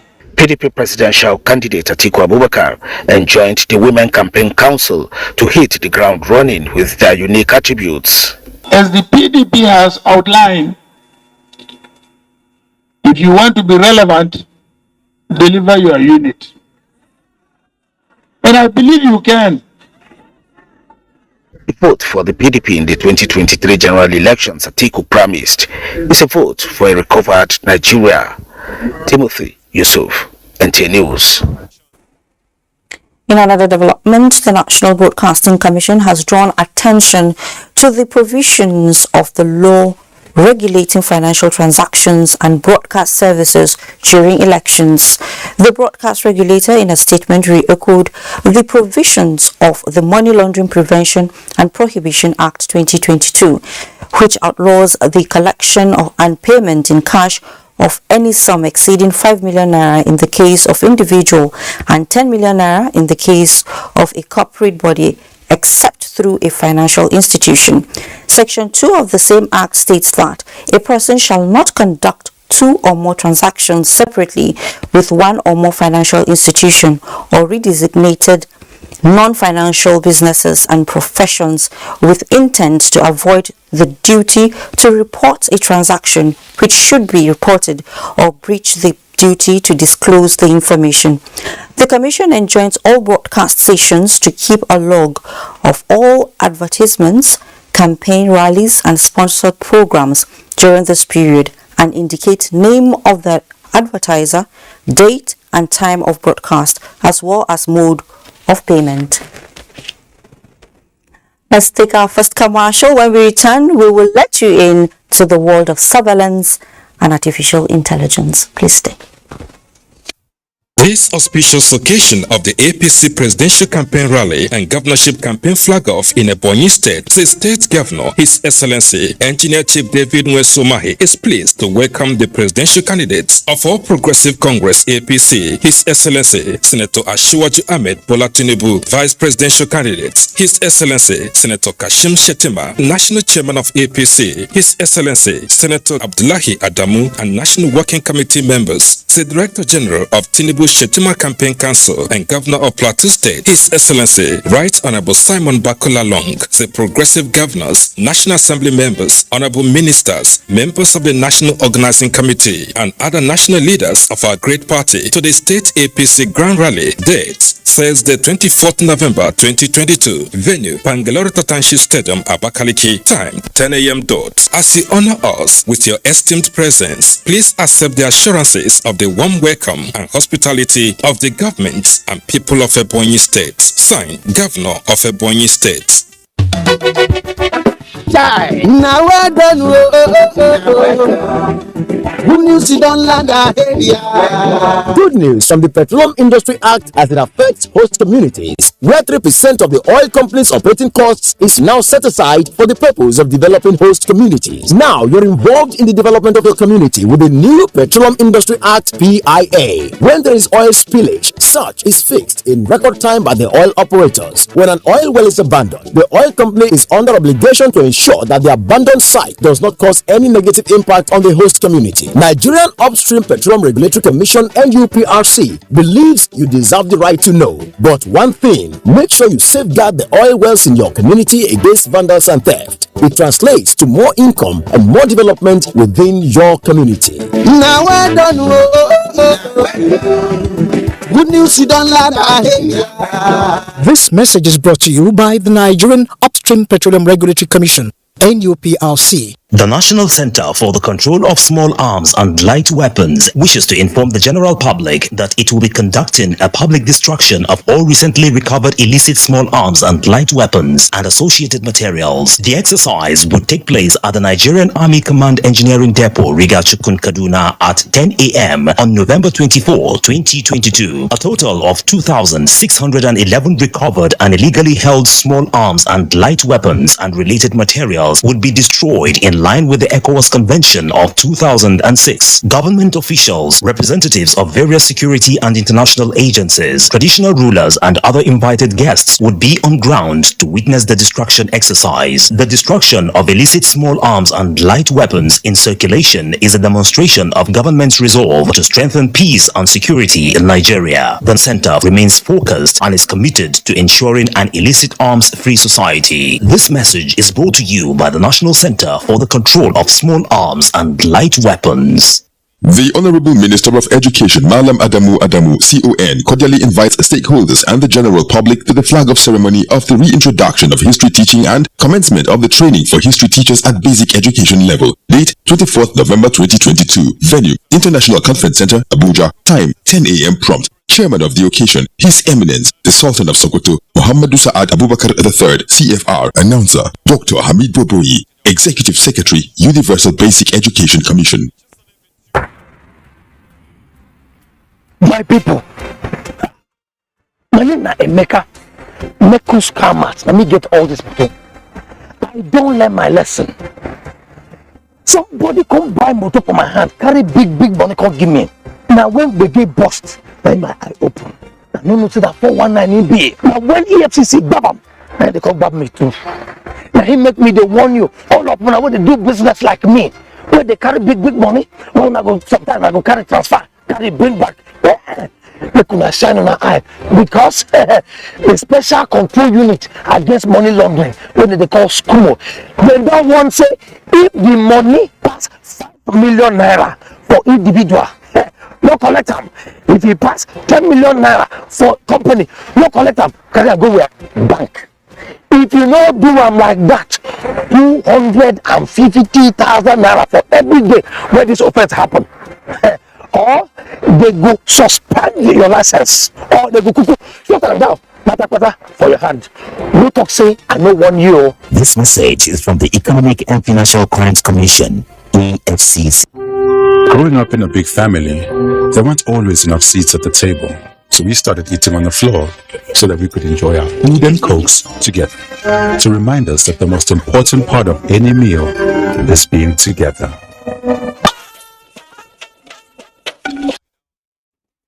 Welcome back. Artificial intelligence now plays a major role in addressing security challenges, and its application leads to less casualties on the part of security personnel. This informs the Nigerian Armed Forces upscaling of research and development to enhance soft and hardware production. Defense correspondent Ismail Musa reports that this received much attention at the lecture delivered by the Army War College in Abuja. In few days, these participants in the Army War College Course 6 will be completing their training.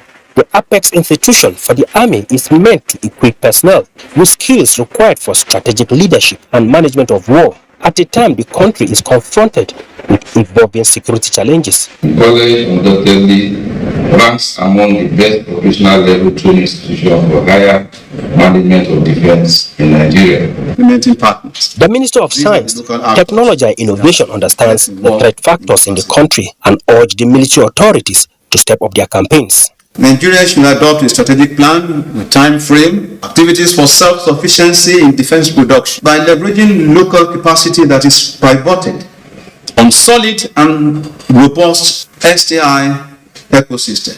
In the last 6 months, security agencies have increased the crackdown on terrorists and other criminals across the various theaters of operations. We are not relenting in our onslaught against the terrorists, be that in the northeast, or the other criminals, bandits, kidnappers, and other violent criminals across the gamut of our nation. All this we are doing in unison with other services. The military enjoined the public to see the task of securing the country as a collective responsibility. From the Nigerian Army War College in Abuja, Ismail Musa, NTA. The exemplary leadership qualities of former Chief of Army Staff, Lieutenant General Yusuf Buratai, an author says are worthy of emulation by the younger generation. These qualities of a gallant soldier have been encapsulated in a book entitled The Legend of Buratai. Adepola Brooksling was at the unveiling of the book and now gives us details. The Legend of Buratai is a book and animation that reveals Nigeria's former army chief as the Lion Killer. Tukur Yusuf Buratai is a retired Nigerian Army Lieutenant General, former Chief of Army Staff, and Nigeria's ambassador to the Republic of Benin. Buratai, the book revealed, rose to legendary status as a result of hard work, bravery, diligence, excellence, and honesty. Dream big and work hard towards the fulfillment of those dreams, because with God, everything is possible. Self-worth, dignity, and significance should be your top priorities. Abubakar Muhammad Thani is the author of the classic book of fiction which describes Lieutenant General Buratai as a patriotic army general. Equity, justice, fairness, inclusiveness. These are some of the things that he stood for while he was in the army. And now that he is a retired military man, he's venturing into politics, which is Noma. We are expecting more of him. It's a dual presentation, both in print and electronic. So there is a consciousness to transmit and transfer certain values and ethics to to the younger reader, sense of commitment to whatever the assignment at hand is. It's in the deployment of those little skills that you get the larger picture. And of course, leadership qualities such as fearlessness, but targeted bravery, and above all, compassion. The 8th chapter book has 110 engaging and informative pages. Adebola, Brookslyn, NTA News. This next report is one that should interest international travelers. Nigerians continue to decry the difficulty associated with processing international passport applications. The situation appears to have paved the way for exploitation of applicants desperate to make international travels. Victor Azu has been investigating the matter and now reports. The Nigerian passport, small but mighty. It's a prerequisite for anyone seeking legal entry into another country. To be different. Countries all over the world therefore try to make passport administration easy, seamless and quick. And the use of those who want express passport processing. To serve the interest of Nigerians who may need the passport urgently, on 30th March 2021, this Passport Express Center was inaugurated in Maiduguri, Abuja. The public-private partnership was intended to operate round the clock and produce passports swiftly, but for an extra fee.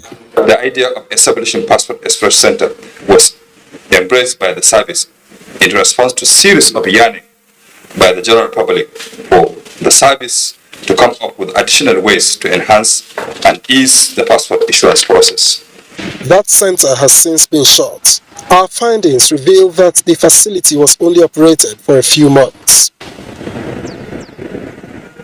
In April 2021, the Minister of Interior, Rauf Aregbesola, announced at a media briefing that immigration officials at the passport offices will wear body cameras. This idea was to check touting and sharp practices while improving customer service. No applicant will be made to pay any illegitimate fees anywhere anymore. We are going to embed security operatives, seen and unseen, visible and invisible, in all our passport offices. We will wear body cameras.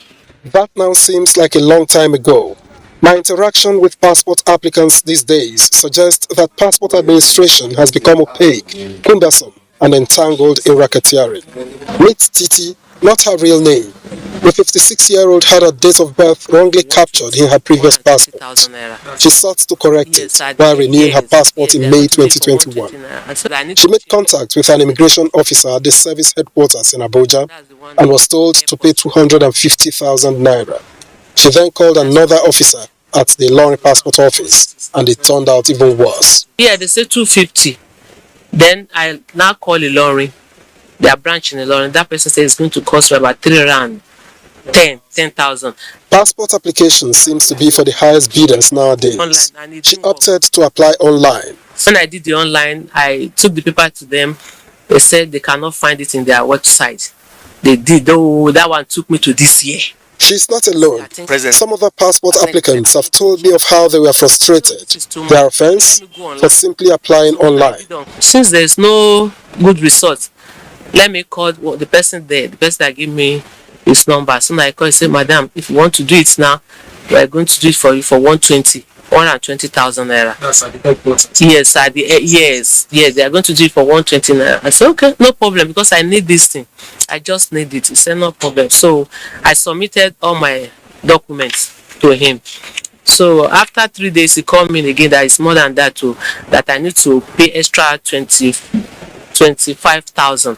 So everything is going to be 145,000, which I said, okay, since I've started it, I cannot go back. So which I paid. Eventually, she paid more than 176,000 naira for official transactions that should have cost her a combined 55,000 naira. I needed to be convinced beyond reasonable doubts, so I collected the immigration officer's phone number from Titi and called. The officer tried not to blow his cover, but the quest for illicit money proved too much to resist. Now I'm talking to you now, if you capture now, without any arrangement for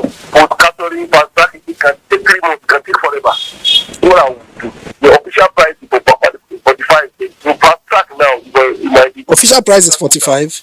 Passport is 45, right? Okay. That is a good part. And at the day now, they are already 2,000 extra to go to the capturing. 2 weeks of capturing, okay. Yeah. Now, if you are doing any change of your passport, if the money will be more than that, and the kind of outside, you have to go to different countries after you capture. Yes. Different process before they can correct. That will take more time and it's much more expensive. Officially, standard passport is 25,000 naira. Yet, this officer is one of the more conscionable ones. People now pay humongous amounts for the Nigerian passport. It's a booming business. Ezekiel is my colleague. Like Titi, he applied online for his international passport since June. But after waiting for more than 4 months and missing out on 2 official trips abroad, Ezekiel bowed to pressure from another immigration official and parted with extra 15,000 naira. The staff said, if I can get 15,000 naira in 2 days, my passport will be produced. That she will take the file straight to where the production is going on. I transfer the 15,000 naira to her. As at the time of filing this report, neither Ezekiel nor Titi have received their passports. From Lagos to Kano, Port Harcourt to Maiduguri, the story is the same. Passport racketeering at its worst. In Lagos, Ajala Nasiru, a passport tout, boldly told us he was working for an immigration officer. I'm working with one of the immigration officers here. We don't need to know somebody before you get your international passport. The issue of passport is a serious concern. To renew is a burden. It's yet another failed attempt. In the last 6 months, we have made several efforts to get officials of the Nigeria Immigration Service to explain the worsening backlog and alleged corruption in the passport application process. But it seems that the more we tried, the harder they rebuffed us. Not even an official letter addressed to the Acting Comptroller General of Immigration could get them to change their minds. In the meantime, Nigerians continue to suffer from missed opportunities. Some others, health complications as a result of difficulty in processing international passports. In Abuja, Victor Azu, NTA News. Well, thank you so much, Victor, for that. Now we head to Port Harcourt, where Ebonyi State Governor David Umahi has described Governor Nyesom Wike as a true nationalist who has built bridges across the country and has continued to demonstrate leadership and service to his people. Ogedi Nwekwere reports. Commenting on the road project, Governor Wike informed that the road has connected 3 communities and enhanced mobility of people, goods and services. We have awarded from that place now. So, Obuja, we have connected Abago Bridge to Ojido that never seen road in their life.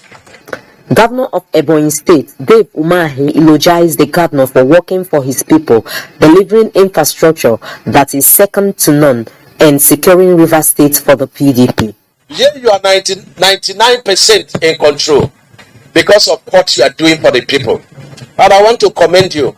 The road was initially designed to connect 3 communities, but is now extended to connect 4 communities, which has stretched it to the Elele Omoku Road. The road, which is the first phase, measures 8.03 kilometers in length, 8 meters wide, and has 9.67 kilometer length of drains. Governor Wike wondered why people are now calling for his head, because he and his integrity group are demanding that PDP national chairman relinquish his position. And Akpabo, Ogedi Nwekwere, NTA News. As part of activities commemorating 2022 International Day for the Remembrance of Accident Victims, the Federal Road Safety Corps Officers' Wives Association has identified with accident victims at the Wuse District Hospital. The association says identifying with victims of the auto crash remains a routine practice with high momentum in this period. The association donated materials to victims and prayed for their speedy recovery while urging motoring public to ensure safety while on the road.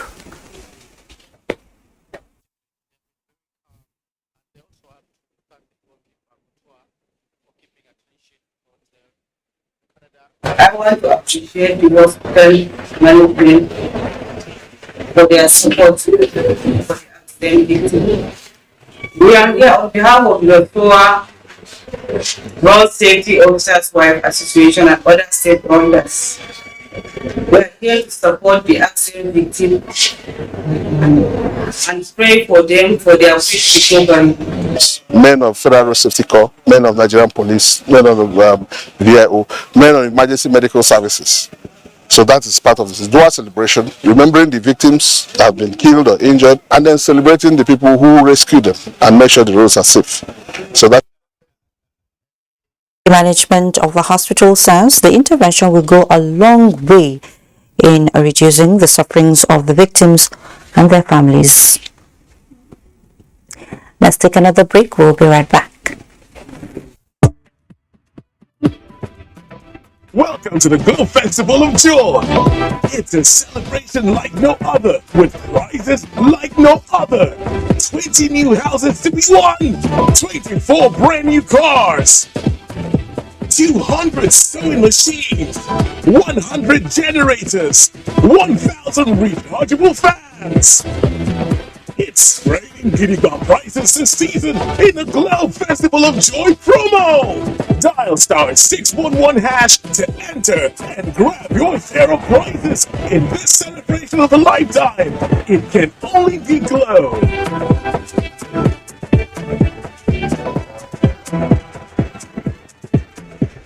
Glow Festival of Joy promo. Dial *611# now.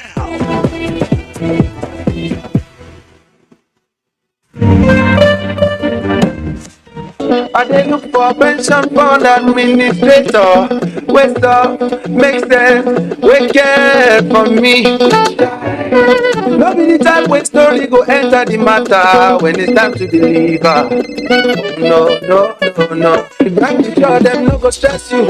Call them, then they accessible. Yes. Customer care where they on point. No go regret when you try. Of course, profitable investment. Everything we just play. Premium pension today. Make that switch to premium pension. Premium pension. Make that switch to premium pension. Join over 700,000 satisfied members and enjoy the premium experience at our offices across the 36 states in Nigeria, including the FCT. Call 094615-700-704 to make the switch today. Premium pension. Active today, premium tomorrow. It's happening live in Ibadan. The National Association of Proprietors of Private Schools, NAPS Nigeria, presents the 15th NAPS International Conference Exhibition and Awards, NICE 2022. NAPS is a foremost association of private schools owners with over 50,000 members across the 36 states and the Federal Capital Territory in Nigeria. Theme: Revamping Africa Education for Sustainable Development. Keynote speech by the special guest of honor, the Vice President of the Federal Republic of Nigeria, His Excellency Professor Yemi Osinbajo, GCON. Also as a special guest, the Honorable Minister for Education, Malam Adamu. Guest of honor, His Excellency the Executive Governor of Oyo State, Engineer Seyi Makinde. For sponsorship and advert placement on our materials, call.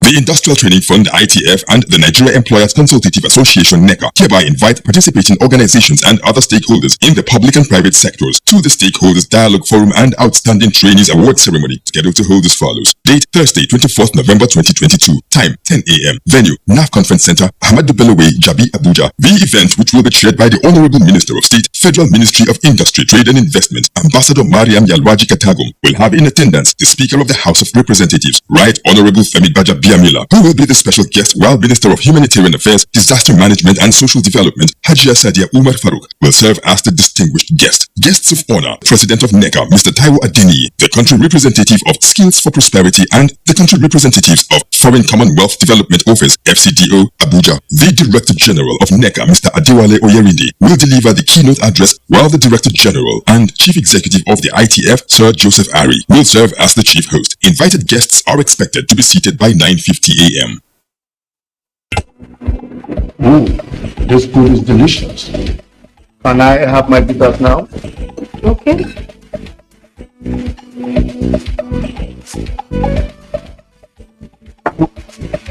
What is this?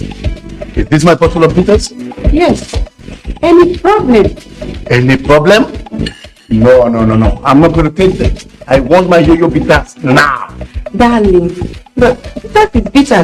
Look. Let me tell you. Yo-yo bitters is bitter. It is unique in formulation and effective in action. So take this funny stuff away and get me my yo-yo bitters now. Yo-yo bitters is naturally enriched with ingredients that flushes out the body impurities, tackles waist pain, and resolves constipation. It is also fortified with vitamins. Yo-yo bitters boosts your body immunity against diseases and free radicals. Because it is different in formula and action, I don't accept substitute. Yo-yo bitters, clean inside.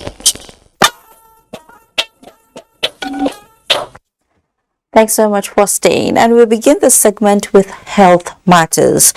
An African proverb states that when an old man dies, a library is lost. This connotes that the elderly are repositories of knowledge and records, hence the need to adequately cater for them. To better the healthcare needs of older persons in Nigeria, the Federal Ministry of Health is now designing a framework on health insurance. Oluseyi Adiapo reports. Incidentally, I've just been out of hospital. Shola Aliyu, a 78-year-old professor of entrepreneurial studies, was recently discharged, having been hospitalized for months and spent more than 3 million naira. If you fall ill, if you are prone to in old age, you are the problem of yourself and your family. While Shola's family paid his medical bills, his location also aided his access to quality health care. But the National Bureau of Statistics say more than 2/3 of older persons in Nigeria lived in rural settings with limited access to modern healthcare facilities. Hereby hand over the report to the Consequently, committee report on the provision of health insurance for the older persons in Nigeria has been presented to the Ministry of Health. The major content of the compendium is a national framework to improve the quality of care for the over 9 million Nigerians who are 60 and above. So we have looked at health insurance as one veritable tool that can help us to drive the process of universal health coverage. And the commitment is to ensure that access to everyone, especially the vulnerable people, and most elderly people are vulnerable people, are taken care of. And this, we hope to decentralize it up to the subnational level. Minister of Health, Dr. Osagi Ehanire, is fascinated by the recommendations of the report, which tilts towards government's vision of attaining universal health coverage. I want you to note that this report is going to be very helpful, and I want you to rest assured that recommendations will be carefully studied and implemented. I'm particularly delighted at the options provided for health finance. It means the burden of health care for the elderly is being shared by the state. Professor Shola Aliyu is now aware of the contents of the report, but craves for speedy implementation. In Abuja, Oluseyi Adiagbo, NTA News. A wonderful development there. Thank you so much, Oluseyi. Now, joining me to talk more on this issue is the Director General, National Health Insurance Authority, Professor Mohammed Nasiru Sambo. Professor, it's good to have you at News Extra. Thanks for having me in this studio today. All right, we've seen that the health insurance for retiree and older persons have just been presented to the minister from that report. Well, how do you reconcile with this? You know, talking about NHIA now, where you call the shots. Okay. Tell us about the development. Okay, thank you very much. For a very long time, there has been a quest for increasing access, that is increasing fiscal space to ensure that all Nigerians, within the context of sustainable development goals, universal health coverage, are covered by form of healthcare arrangement. And the health insurance system has been found to be a veritable means of reaching everybody to having financial access to healthcare. So the National Health Insurance Authority Act has been on air for a very long time. For over 20 years, there have been a lot of attempts to ensure that the NHIS law was amended to become mandatory. Because if you want to attain mandatory social, if you want to achieve universal health coverage, there are two cardinal things that must happen. One, you must have a mandatory social health insurance. Then you also need to, second, have a subsidy for those people that cannot afford.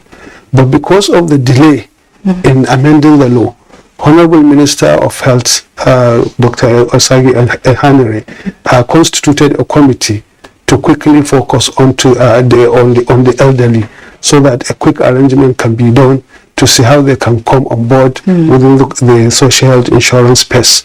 So while that committee was working and it was about to be completed, Mr. President signed the National Health Insurance Authority into law.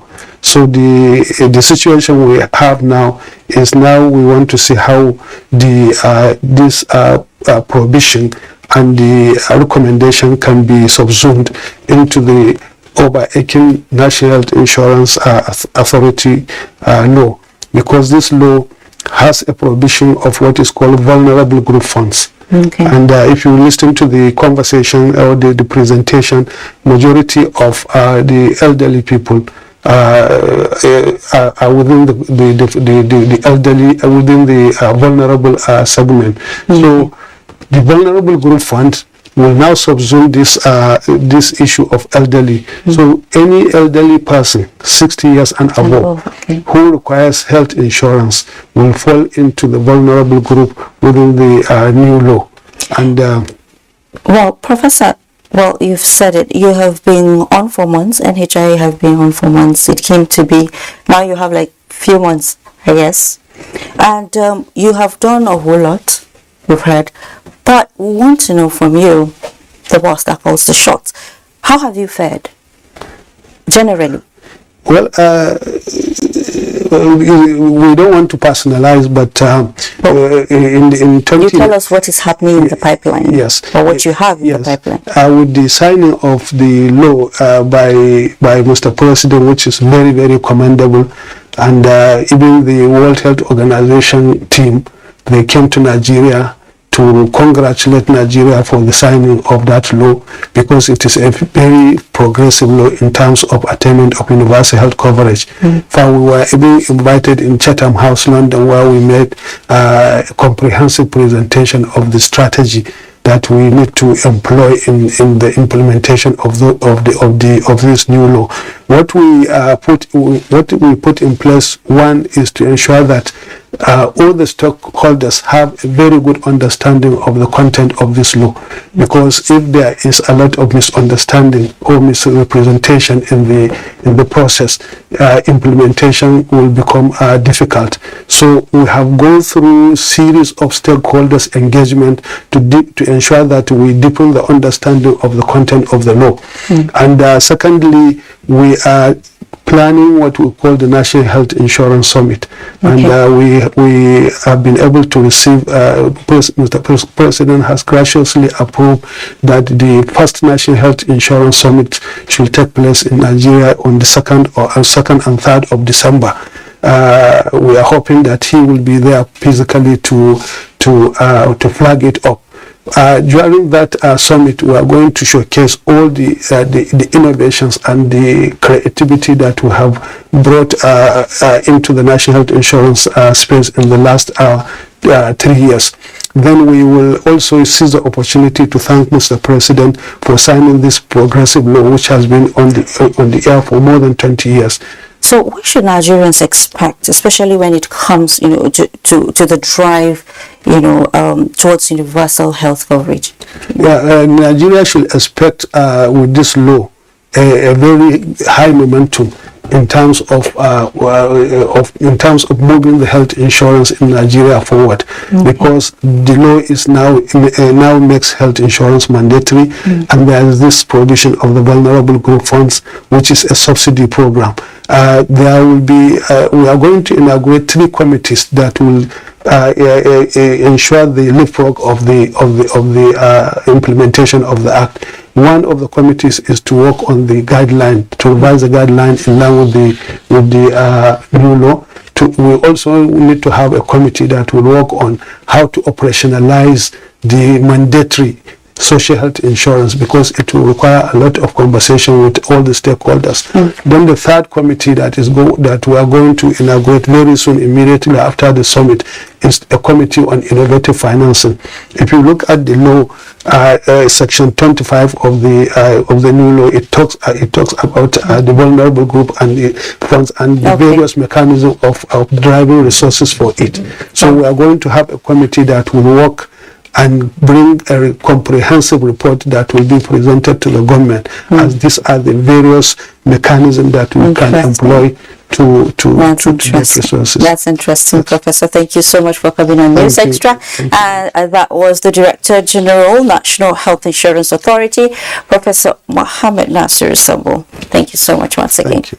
Now, the Noma is a tropical disease with a huge health implication on the society, especially those in rural communities.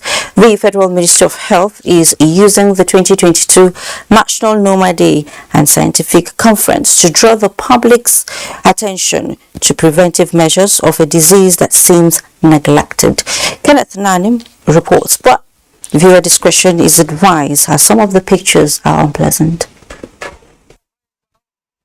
Noma is an infectious but non-contagious disease that affects the tissues of the human face. Health experts say causative factors are traceable to malnutrition and poverty, but is preventable through routine vaccination of children. It violates the right of a child to health, and it's a major humanitarian concern that requires the attention of all of us and of national and international organizations.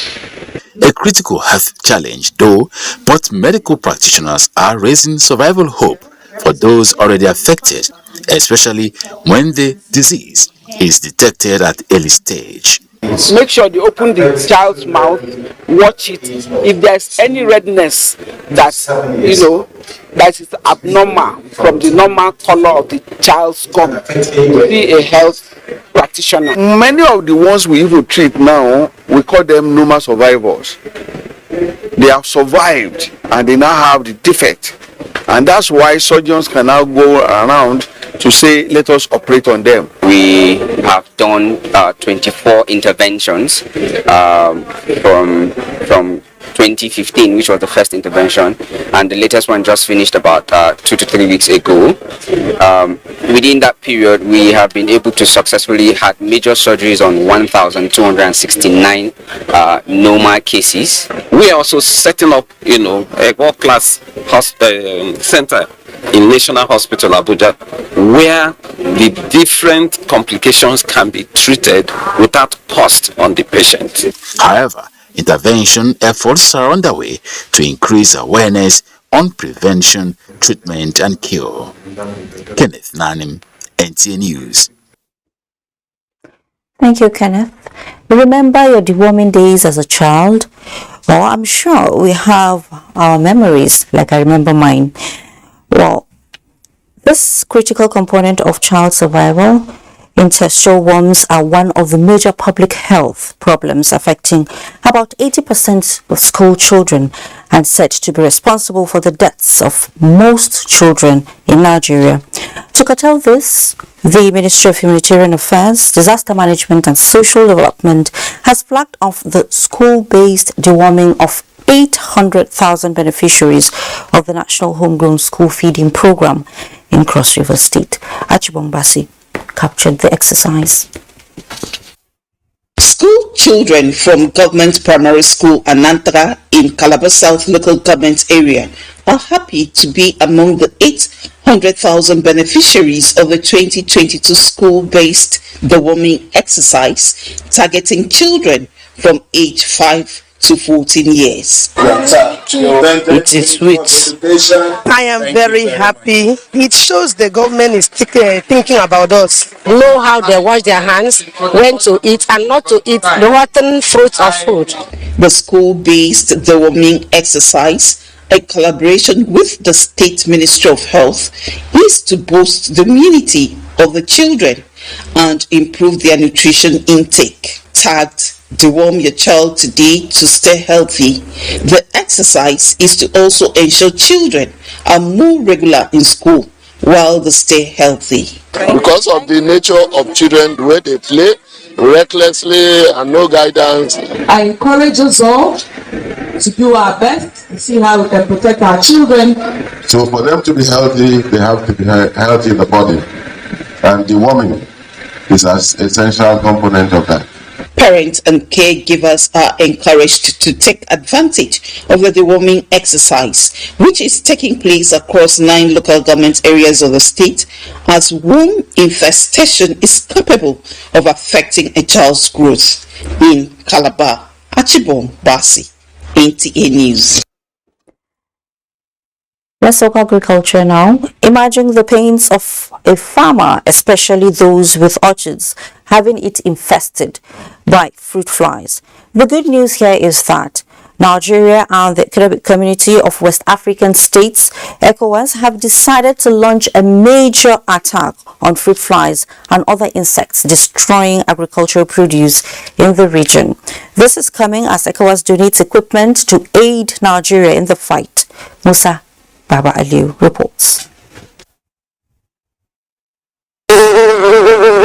These are flies, but not the familiar ones we see around our community. The flies are poisonous and synonymous with fruits, and the reason why they are named fruit fly.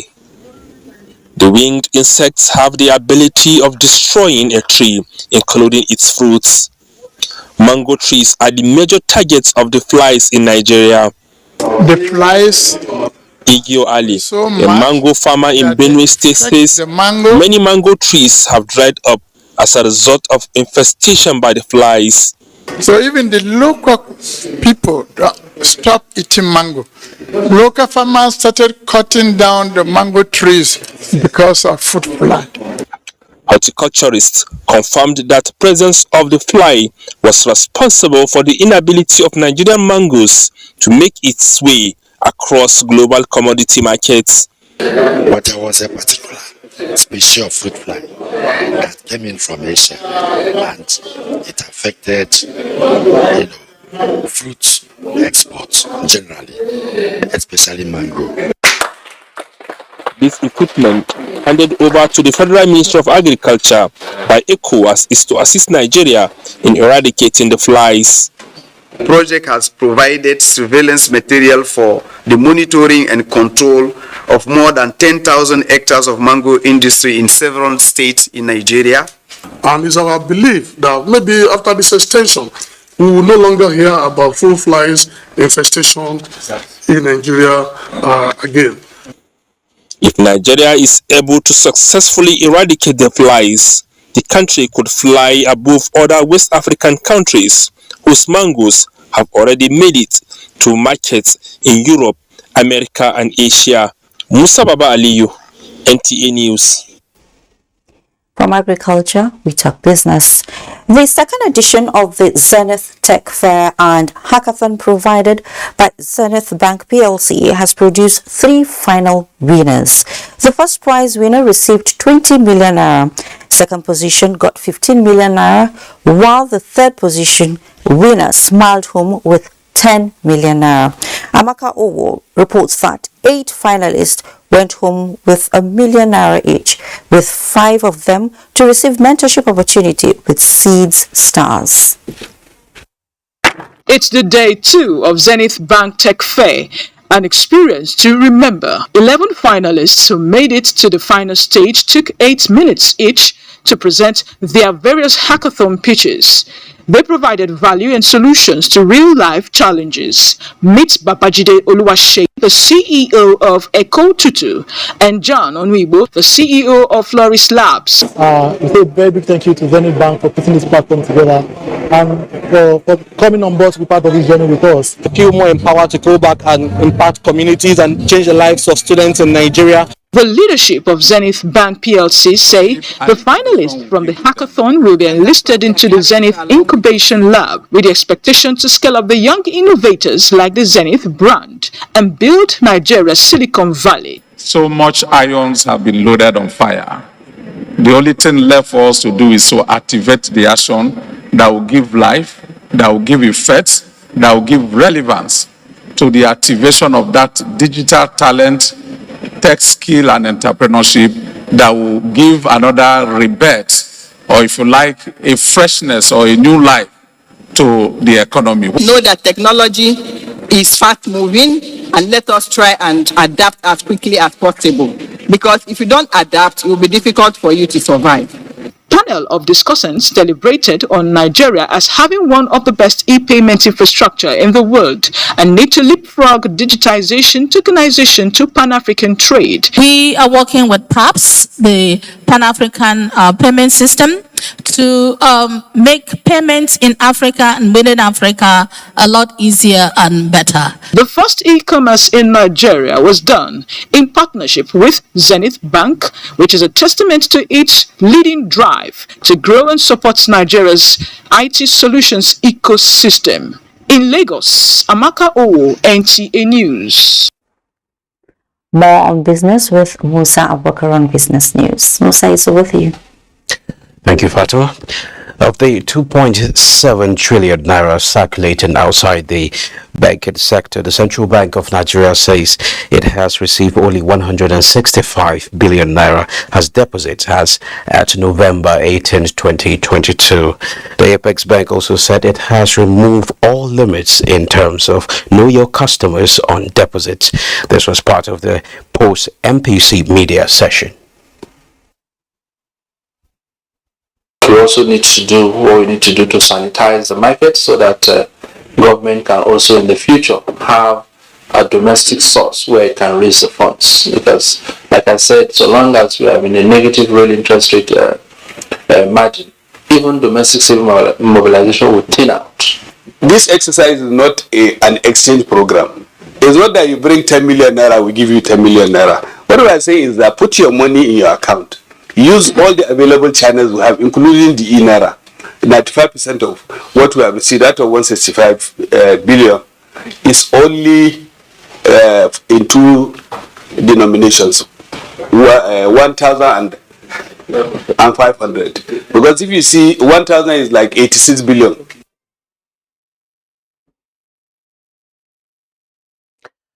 The federal government, through the Debt Management Office, has offered 100 billion naira in Sukuk bonds under the Ministry of Works and Housing and the Federal Capital Territory. Speaking on the offering in Abuja, Patience Oniha, Director General of the DMO, says the local borrowing will be used to finance roads and bridges as captured in government's infrastructure plan. But the Sukuk has the added advantage that it is financing infrastructure, we're driving retail investors and then promoting financial inclusion, meaning those people who have investable funds but haven't had securities that are acceptable for them to invest in, find the Sukuk, that product where they can invest and earn some money. So overall, we're specifically borrowing to fund infrastructure, but we're also developing the markets and giving people more investment opportunities. The unconventional borrowing has grown more than 3 trillion naira since it was first issued to meet infrastructure needs. Now to capital market, the equities market extend positive trend to midweek as investors gain 709.73 billion naira. The all-share index climbed 2.90% at 46,232.37 points, as above 187.9 million securities valued at 1.8 billion naira were traded in 3,458 deals. Equity capitalization increased to 25.18 trillion naira.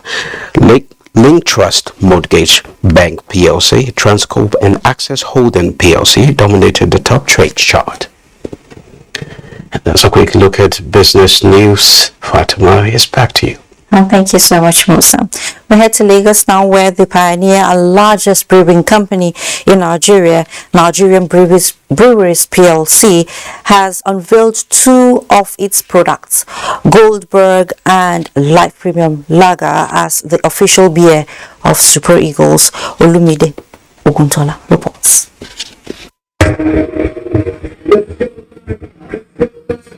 The birth of Goldberg and Live as the official beer of the Super Eagles, reassuring sounds that the three-time African champions, the Super Eagles of Nigeria, is on the pathway to old glorious moments. Think about our football stars, how they've developed over time, how they've progressed in their game and how they've developed. That for us is the story of life. Well, our life brand is Life's Progress. And then when you think about the hard work, the respect for the craft, the commitment to their game and to their technique, that's a Goldberg story. It's a story of respect. Winning gold alongside a life for progress is a passion of executives of Nigerian Breweries PLC and Nigerian Football Federation. For us, it's about bringing the quality enjoyment and bringing up close information close to our consumers, and we'll be part of their lives as they enjoy football and everything that happens in and around it, down to the beer they love, RBS. We keep on celebrating the true Nigerian spirit with our shared values of brotherhood, teamwork,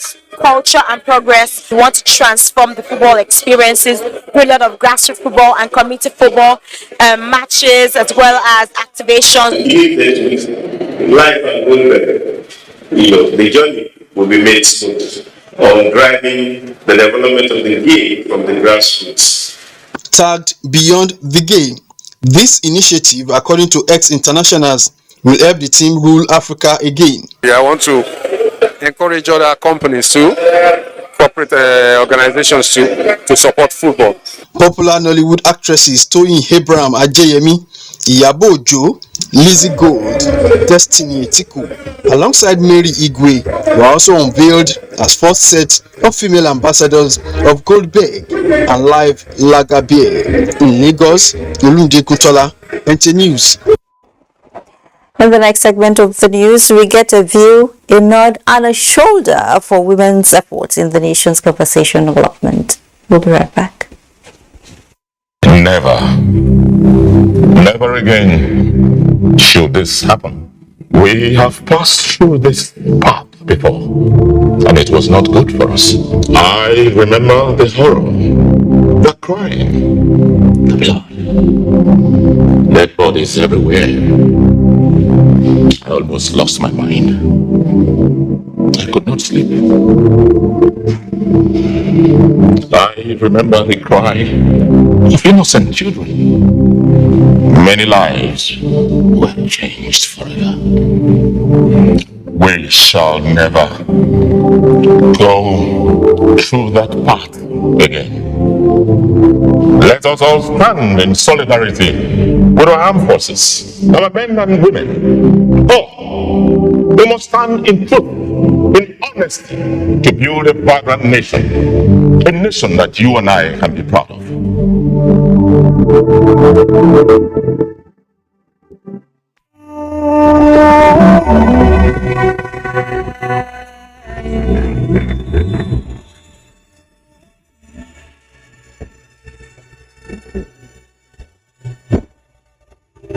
Information passed down for generation.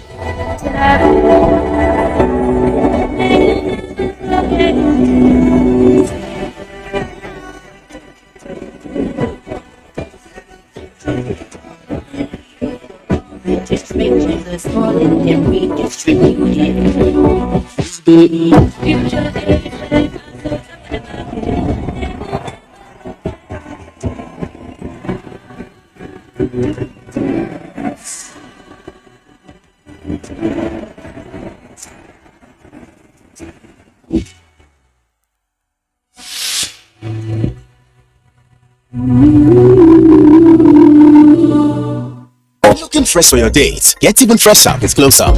New Close Up Triple Fresh formula. It cleans deeply, fights 99% of bacteria, and cools intensely, keeping you protected and fresh. Protected and fresh. Just a picture. Protected and fresh. Still fresh, still protected. Feeling cool and protected. All day confidence to get close. New Close Up Triple Fresh formula.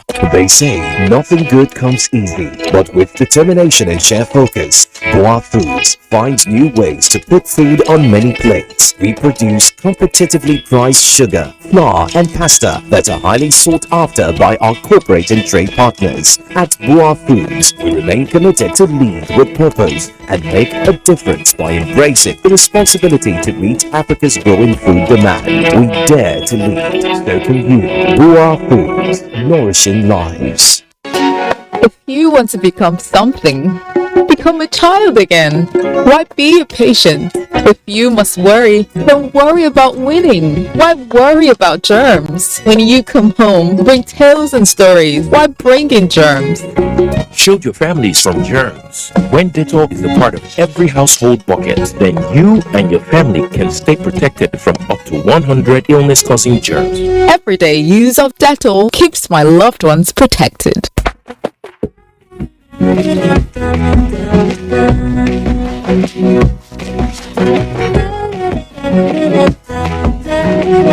Everyone loves Jara, and every pack of Maggi Star 100 cubes now comes with 5 extra Maggi cubes just for you. Look out for the new Maggi Star pack to get your own Jara inside. Maggi, cook the difference. Every healthy family needs the right amount of energy to start their day, but something for breakfast splendid blend of nutritious multigrains? Big Wahala. With the new Kellogg's Gold Grain cereal, you don't have to go through all of that. So now, your mornings can look like this. Go, go, go, Gold Grain, love the goodness of its multigrain. With protein and creamy tasty Kellogg's Gold Grains. With vitamins and minerals in Kellogg's Gold Grains. Go, go, go, go, Gold Grains, love the goodness of its multigrain. Kellogg's Gold Grains is a breakfast cereal fortified with vitamins and minerals from the goodness of multigrain like maize, unicorn, rice, and soya. Kellogg's Gold Grains.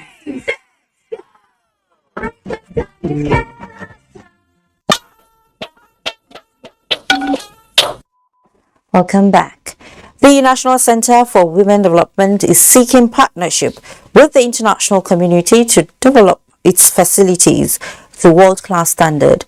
Ngozi Technical reports that achieving its mandate prompted the call as the Director General reviews activities of the center 30 years down the line.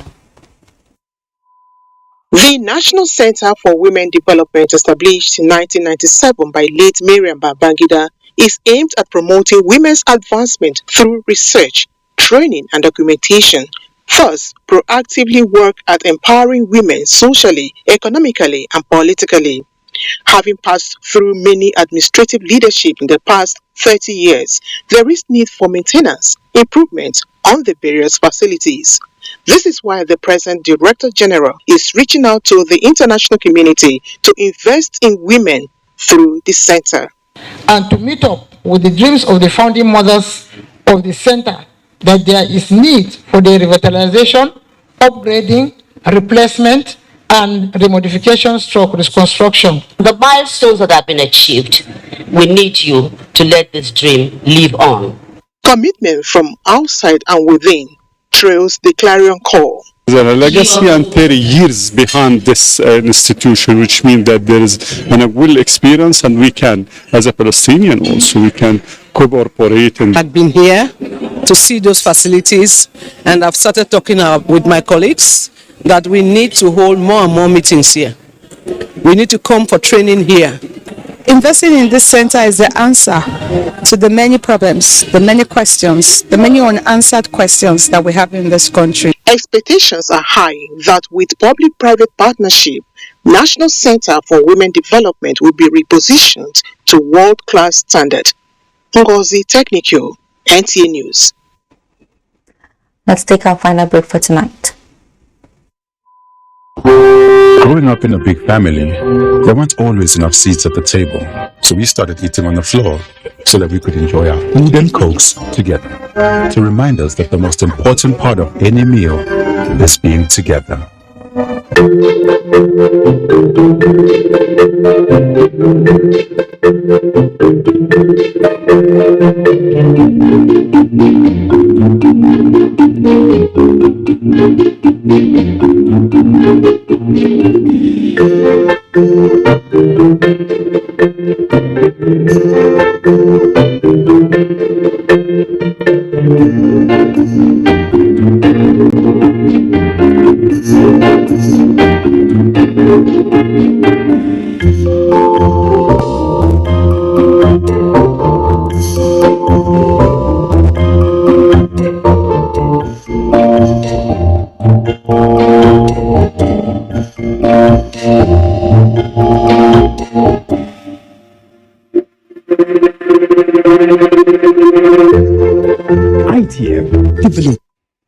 Well, that's it on News Extra. Thank you so much for watching. I am Fatima Mabuba. Please stay safe.